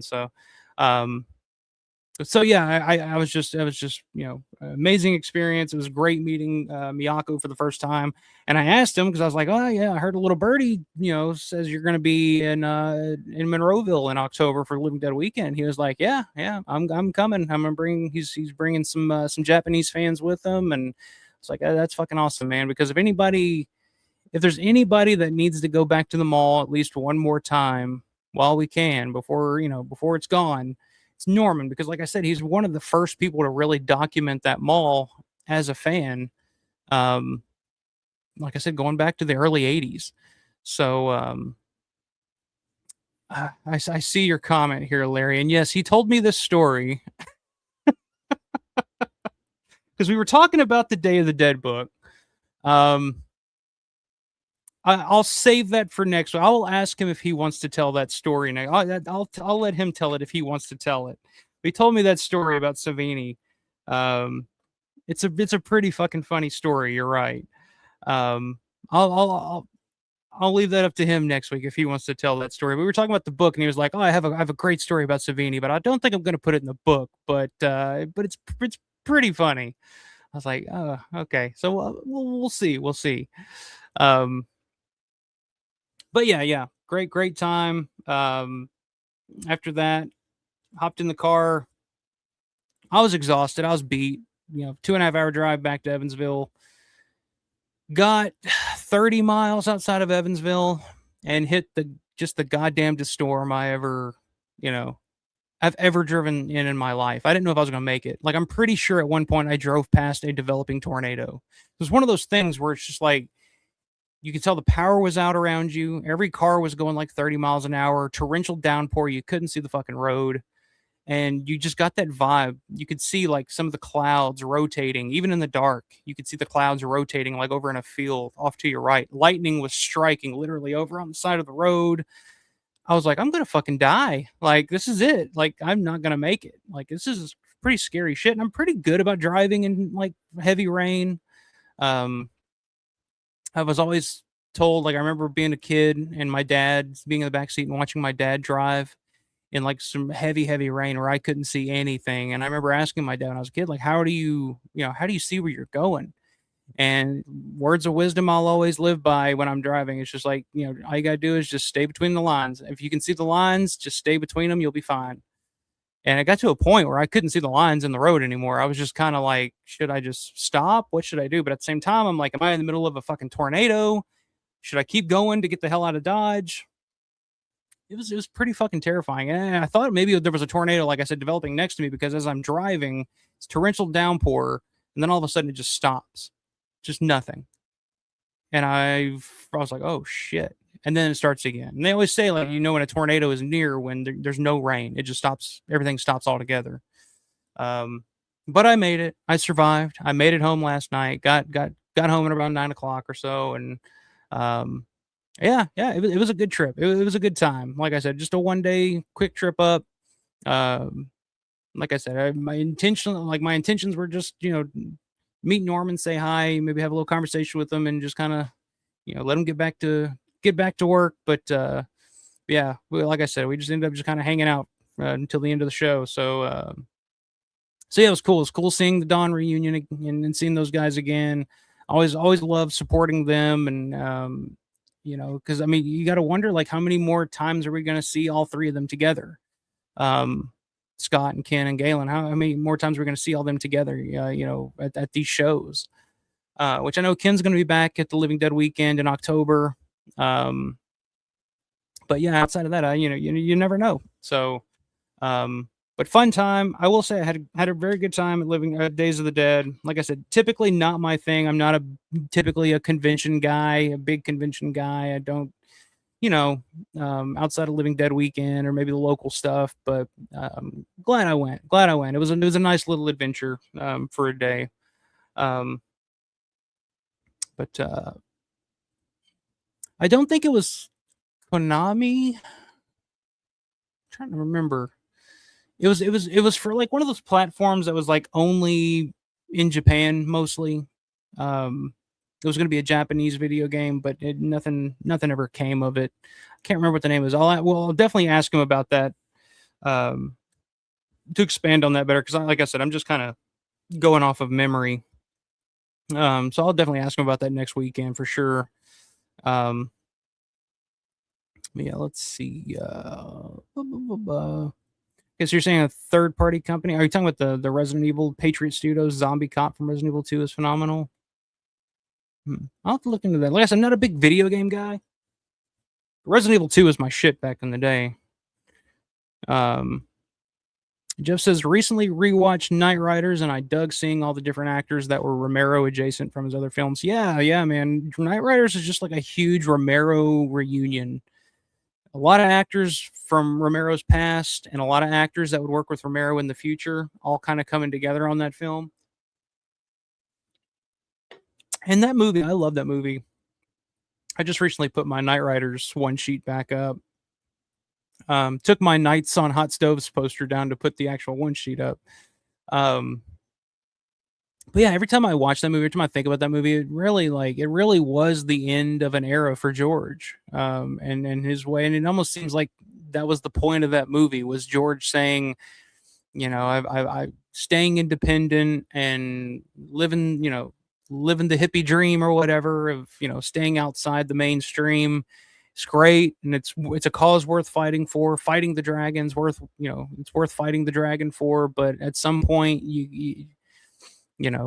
everybody sells out eventually. Like sometimes you got to pay the bills. You get to an age and you get a family and you get a mortgage, and it's just like, Bon Tempe is going to come with that card, and it's hard to turn down that money. But yeah, I don't know. Knight Riders, there's so much in Knight Riders that you could pick apart, and there's so much to love about that movie. But yeah, part of it really is just like a big reunion of all those actors coming together. The calendar, I have it up. I use it. Like that's the calendar that I reference most of the time when I'm trying to schedule shows or anything like that. So yeah, the calendar is amazing. It has a lot of the photos that he took from the mall back in the day, which we were talking about them. So if you guys haven't seen it, there is a video up when I first got this late last year. It's a video that I released when I first got it and took a look at it, but I'll show it to you guys that haven't seen it. I don't think these are available anymore, but it's a 2026 Monroeville Mall calendar. And it's just every one is a photo of the mall that he took when he first visited in it was early 80s. I can't remember the exact year, but I want to say 83, somewhere around there maybe. But yeah, the mall looked exactly the same as it did in the movie. There's the old elevator from the JC Penney's, which is no longer in there. Everybody knows that shot's right there by the loading dock entrance. Still had the stairs at the time. Clock Tower, Di Pomodoro, like everything was still there pretty much from the movie. And yeah, so like that was his first, like I said, he's one of the first people that I know of that tracked down that mall in the early 80s before people knew that where the mall was, what the mall was. If it was a set, like people didn't know back then. International Foods, that's where like when you see the shots of Peter making the coffee grounds and shit. Yeah, really cool calendar. Like I said, I have it up. That's my reference point when I'm scheduling or need to check dates.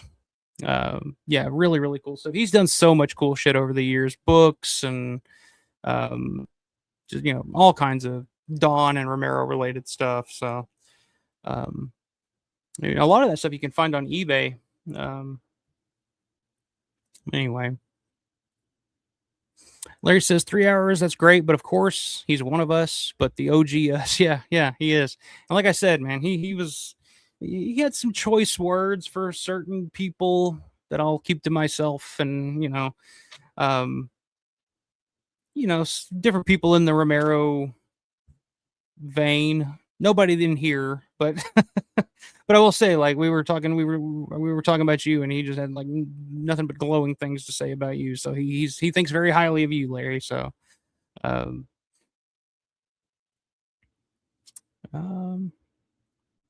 you still have Fangoria 1. Yeah, I think you mentioned the other night on the Revival House show, you still have every issue from like 1 up through like 70 something, I think, if I remember correctly. You still have a shitload of them. A lot of money there. I can say that. Yeah, that artwork, man. Very, very cool. Super talented too. Like that's just, there you go. That's just a beautiful piece. I love the whole clockwork aspect of it too. And like I said, she does manga as well. She also gave me a couple of stickers here of her artwork. Really cool stuff. Yeah, she was awesome. Like I was like, I get it now. Everybody always talks about like Miyako. Like I've heard that name so much that like I get it now. Yeah, awesome art, awesome.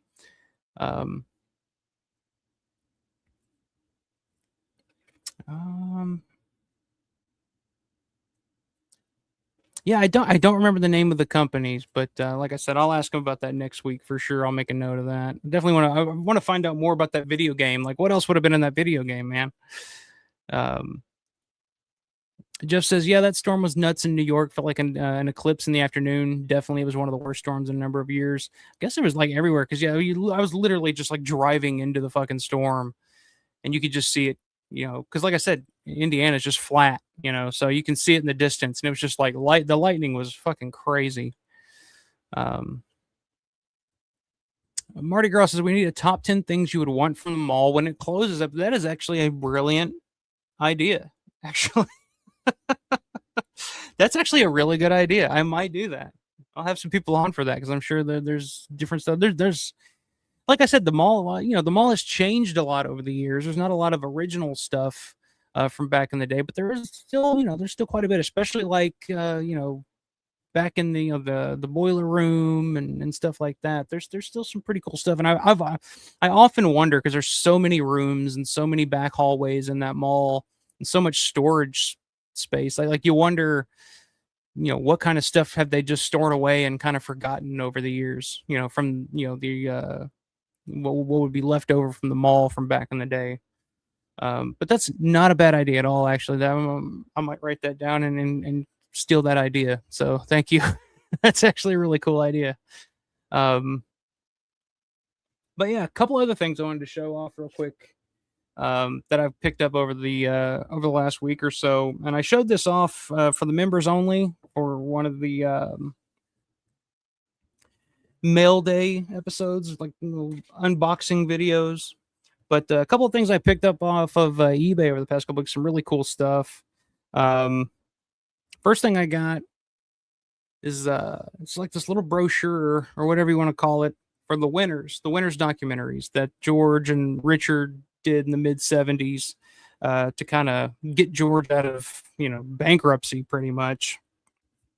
And found this on eBay. Won it in the auction. I think I was bidding against Larry on this, I believe, and ended up winning it. The thing that really put it over the top, because you don't see these very often, it's pretty cool. I mean,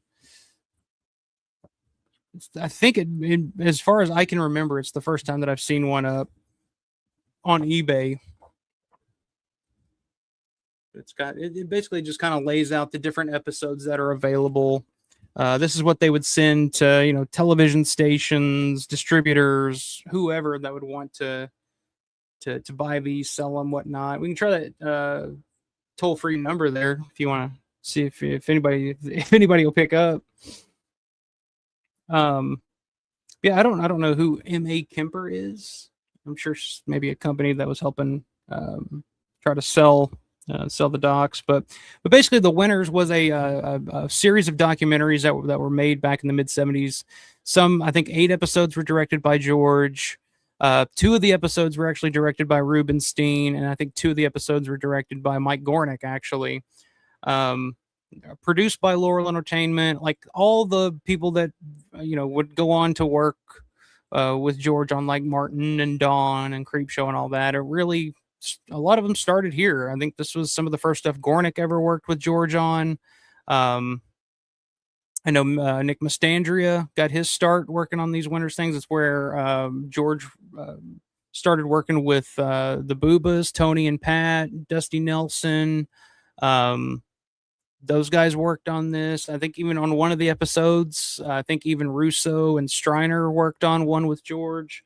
So this was George's way of still working, still making films and making something that he could sell.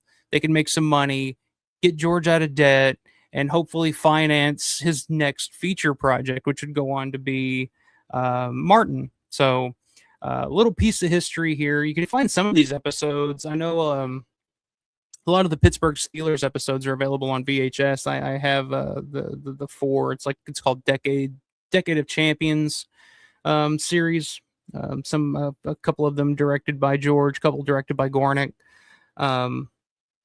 George also did a documentary episode on Bruno Sammartino, which I know is available on YouTube, which I actually posted in the Discord for the channel members out there. If you're a channel member and you're not a member of the Discord, like, get on it. Like, I know it's a pain in the ass, but you can also, if you can't, figure out how to connect your YouTube to the Discord, which like I said, it's kind of a pain in the ass. Just shoot me a comment or an email or something and let me know you want to join the Discord, and I'll just send you the link to it. But yeah, I posted that in the Discord if you guys want to check that out. But it's just a really interesting thing. And even if you're not a sports fan, if you're just a Romero fan, it's kind of interesting because he did edit some of these episodes. The Franco Harris episode that George directed, he also edited, so you can probably see a lot of George's style in that. He also did of course, the infamous O.J. Simpson documentary, Juice on the Loose. George was the director on that one as well. That was included in this. So yeah, just a really cool. And like I said, the thing that really put this over for me, that made me just say like, all right, I gotta have this, is that speaking of Bruno Sammartino, apparently this came from the estate of Bruno Sammartino. So this would have been, I guess, Bruno's copy, which you can actually see. If you can look here, there's a tack hole at the top of it. And it makes me wonder if this was hanging up somewhere in Bruno's house, for all I know. The imagination runs wild, you don't know. And as a wrestling fan myself growing up, and as an old school wrestling fan, it's kind of cool. To think that you own something that not only has the connection to George and is a rare piece, the connection to George and Laurel Entertainment at the time, but it also has the wrestling connection to Bruno Sammartino as well. So this was really cool. Had to have this. Super stoked that I was able to win it. And so yeah, pick that up.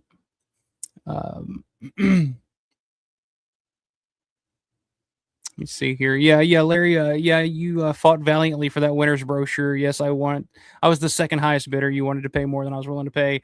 Yeah, I went a little higher than I was hoping to on that, but you know, it was worth it. I'm just, it's just one of those things I just had to have. I got that weird bug up my ass, and I had to have it. Yeah, the Juice on the Loose. Yep, with O.J. Simpson. Some of George's real early, some of the scariest work he's ever done, maybe. But the other thing that I picked up that I won in an auction on eBay that I haven't shown at all yet. Here, if I can get it out of the tube. There we go. So these are pretty rare. I don't see these around very often. And it's in incredible shape. But it is let me back up a little bit so you guys can see it. So this is the original Martin video store poster when Martin was released by Thorny MI back in the day. Don't see this a lot, and like I said, it's in amazing condition. Yeah, got into a little bit of a bidding war over this one as well, and came out on top. Spent a little more than I was hoping to spend on it, but it's Martin. I love Martin. It's one of my all-time favorites, you guys know. So I had to have it, and glad to have it. So yeah, these are pretty rare. You don't see these very often. So the Thorny MI video store poster of Martin. So I think I'm going to put it up back there beside that Night of the Living Dead poster that I got. I think it'll fit perfectly. I think it'll fit pretty perfectly right there. So you'll be seeing that in the background within the next couple of weeks. And yeah, I opened it. I was looking, it's like, man, it's in such good shape. You kind of wonder, like, you start to wonder, like, all right, is this a fake or whatever? But like from everything that I can tell, like the type of paper that it's printed on, just looking at other versions that are out there on the internet, like it matches. So, and the smell, it smells old. So you guys know that smell. So yeah, glad to snag that. I spent a little more money than I was hoping to here recently, but what the hell? I've been selling some shit too, so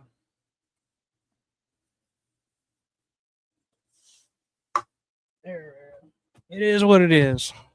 Had to have it in my collection. So yeah.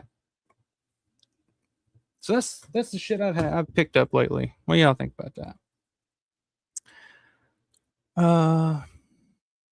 Were you bidding on that, Larry? The Martin poster?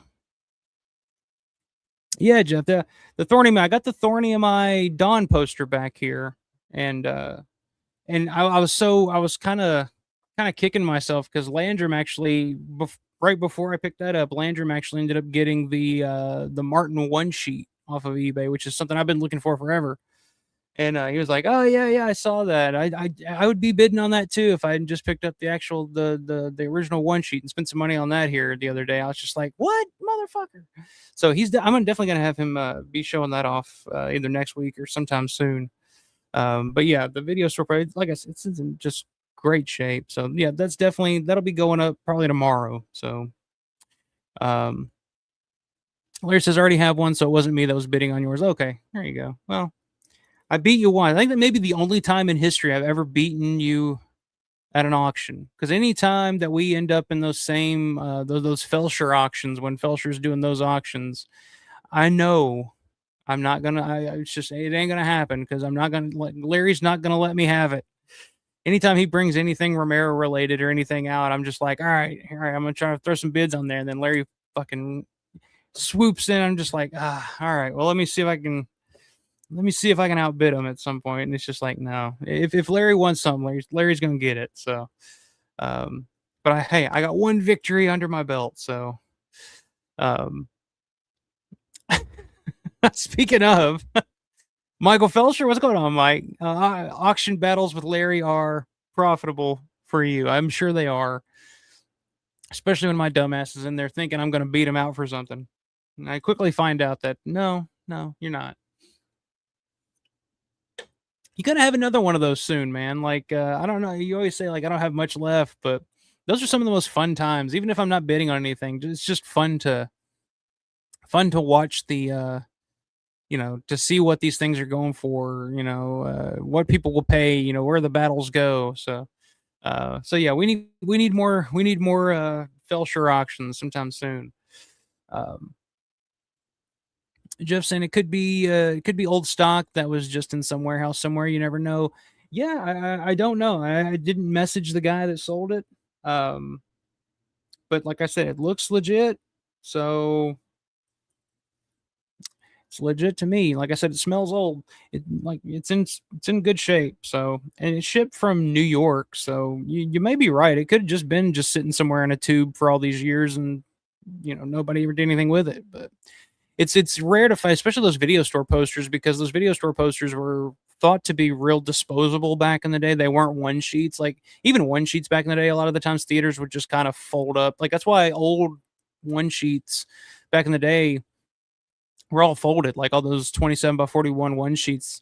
Most of the time you find those, they're folded because they didn't think much of them. They would just kind of fold them up and just kind of stash them away in the theater, and they'd eventually either get thrown away or somebody take them home and tack them up on the wall or whatever. Like it wasn't a collectible thing at that point. So to find one in good shape like that, rolled, is, it's a pretty rare find. So like I said, it's been a little more than I was hoping to, but I'm happy. I'm happy with it. Yeah. That's how I found out about it, Larry. I appreciate it. But again, you never know with you. It's like I feel like if you could get it for, even if you have one already, I have a feeling you'd still go for it. So,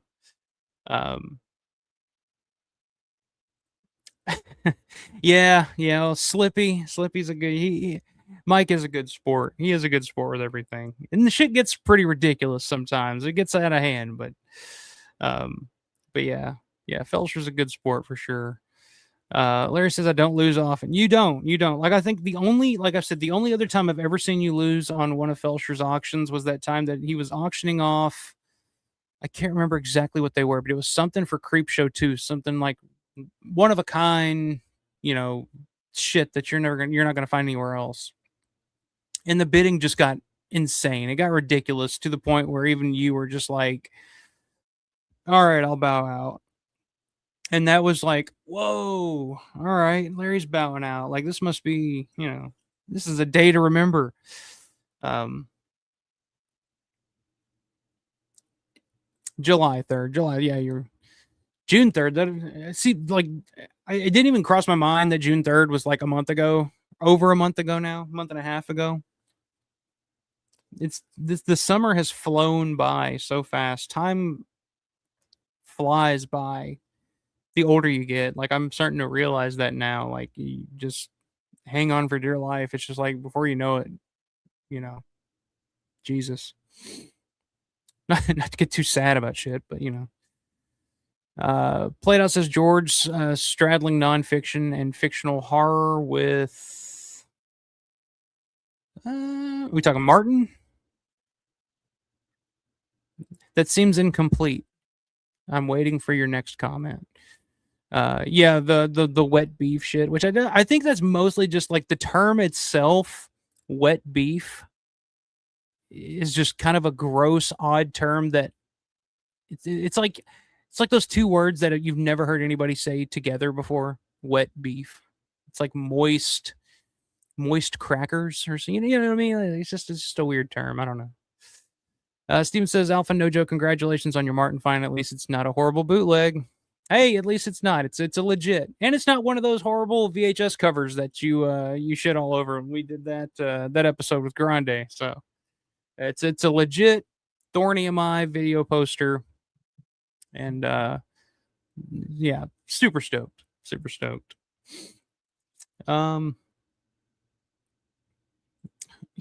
Yeah, that video is ridiculous. Yeah, the AI stuff is getting way out of hand. Uh, but man, some of it is very convincing at times. But uh, fellas are saying I was describing Arby's and it all went horribly wrong. Typically, anything that begins with Arby's kind of ends horribly. So I'm not surprised, but that's not a bad description of Arby's actually. When you think about it, wet beef. Yeah, not a bad description, but yeah, it did kind of take on a life of its own, didn't it? Um, literally dropped my phone when I saw that for the first time. Yeah, they've been it's been nonstop. Those Dead Pit guys. It's not even really the Dead Pit guys. There's like this one fan that like is just like dropping an AI video daily, and it's just like, where does this come from? Like, what mind does this come out of? I guess it's the AI mind. I guess I don't know. Um, Marvin, there you go. Name the motherfucker. Name him. Throw him out there. Marvin Shalinor. Name him. So if you find this guy, grab his phone. It's like the Michael Jordan meme. Stop. Get help. That whole thing. He needs to have an intervention. No, we're talking about Kim Kardashian, Steven. No. Eating wet beef. All right, let's not go down the wet beef road. But yeah, that's about all I got tonight, guys. And like I said, next weekend, talked about them, glazed them enough tonight. Next weekend, I'm gonna have them actually on. We can glaze them in person or on StreamYard or whatever. But yes, next weekend, guys, Norman England returns. He'll be back on the channel for another conversation, talking all things. And like I said, if you guys haven't picked this up yet, if you're a fan of Romero, if you're a fan of Resident Evil 2, or Resident Evil in general, check this out. Really cool book. It's available on Amazon now. Just type in, on the set of Resident Evil 2. It should pop up. I think it's on sale. It was on sale last I checked, too. So you might want to hop on that while you can. But yeah, Norman will be back on the channel next weekend. Looking forward to that. Landrum's going to join us for that as well. So that'll be a really fun conversation between all of us. And then I'll let you guys in on this too. Got this set for August. I took my calendar down. I can't look at the date as easily. Hang on. August 29th, Judgment Day. August 29th. It's going to be the return of Collecting the Dead with the ultimate collector, Mr. Dave Burien himself. Now, if you're not familiar with Dave Burien has been a collector for years and has screen used props from many of George's films that he's collected from over the years. And yeah, I was like, if I'm going to do a series of shows called Collecting the Dead, all about Romero collecting and, collectibles, it only makes sense. I would not be doing my due diligence if I didn't at least ask if Dave would come on. And I asked him, he's like, oh, I'd love to. So August 29th, it's set. Dave Burien will be joining the channel for Collecting the Dead. You don't want to miss that because he's got some of the coolest shit out there if you're a Romero fan. So yeah, August 29th, Dave Burien will be on. Got some other guests, some other stuff lined up for August. Is going to be a busy month with guests and interviews and stuff like that. So stay tuned.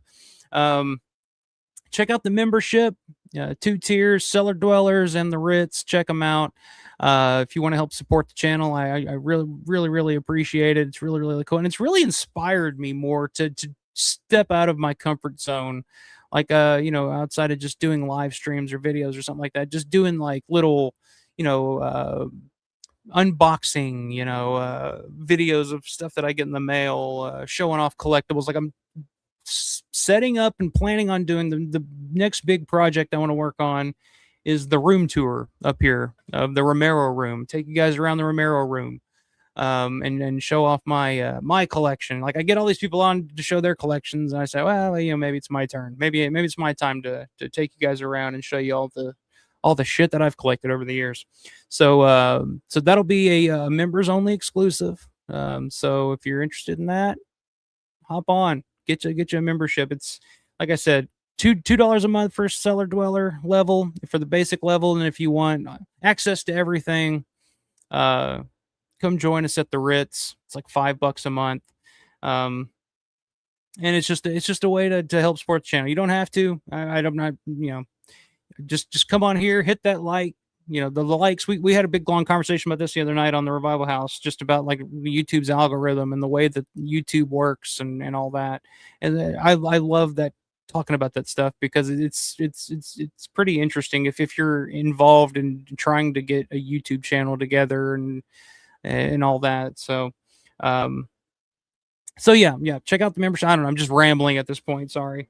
But yeah, check out the memberships if you're interested in some extra content. Like I said, like, it's just kind of inspired me to try some new things and do some more, like, on the spot things, that I don't really have to plan out too much, and just kind of hit you guys, surprise you guys with some extra content throughout the week. I did record the panel discussion with the Dawn reunion from Days of the Dead. I'm going to be editing that, working on that throughout the week, so that'll be up soon. Keep an eye out for that. What else I got going on? I guess that's about it. That's about it, I guess, for the time being. So yeah, just check all that shit out. Is basically what I'm saying.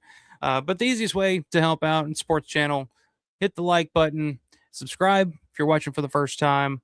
That always helps. But good to see everybody. Hope you guys have a good week. Like I said, Sunday night, got to get up, go back to fucking work tomorrow. Always a blast. Yeah. Marvin, we got to put a stop to Marvin and his shenanigans for sure. Thank you, Play It Out. Good to see you, my man. Yeah, Larry, it's been fun as always. Yeah, let's see, Jeff. My computer's spazzing out here for a second there. Jeff, as always, thanks for a great show, Michael. Everyone in the chat, have an incredible week. Have a good one, Jeff. See you soon, my man. Larry saying, oh, my boy Dave on the show. Sweet. I've been over his house many times, but I still don't think I've seen everything that he has. Well, I'm gonna try to get him to show as much as he can when he's on. So I'm really looking forward to that. It's gonna be a lot of fun. Yes, sir. Judgment Day, Terminator, August 29th, 1997. The day the machines became self-aware. That'll be the day that Dave Burien comes on and shows us his shit. So looking forward to that.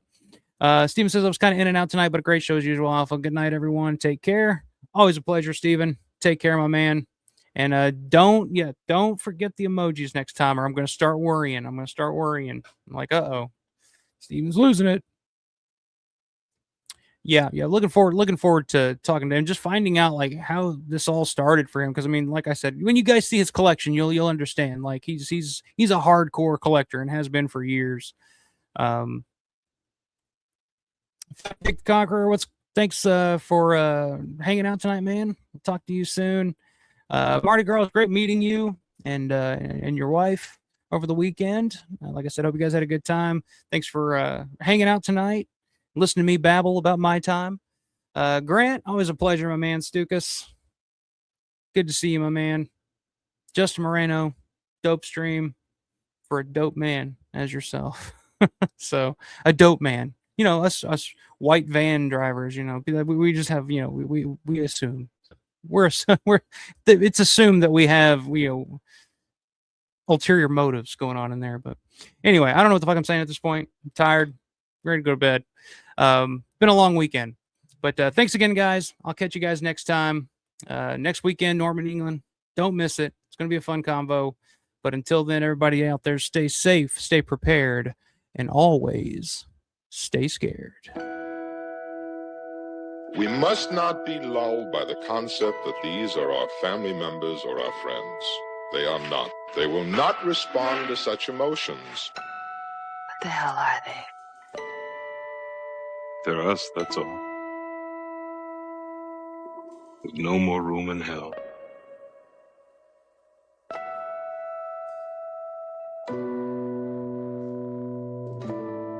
They must be destroyed on sight.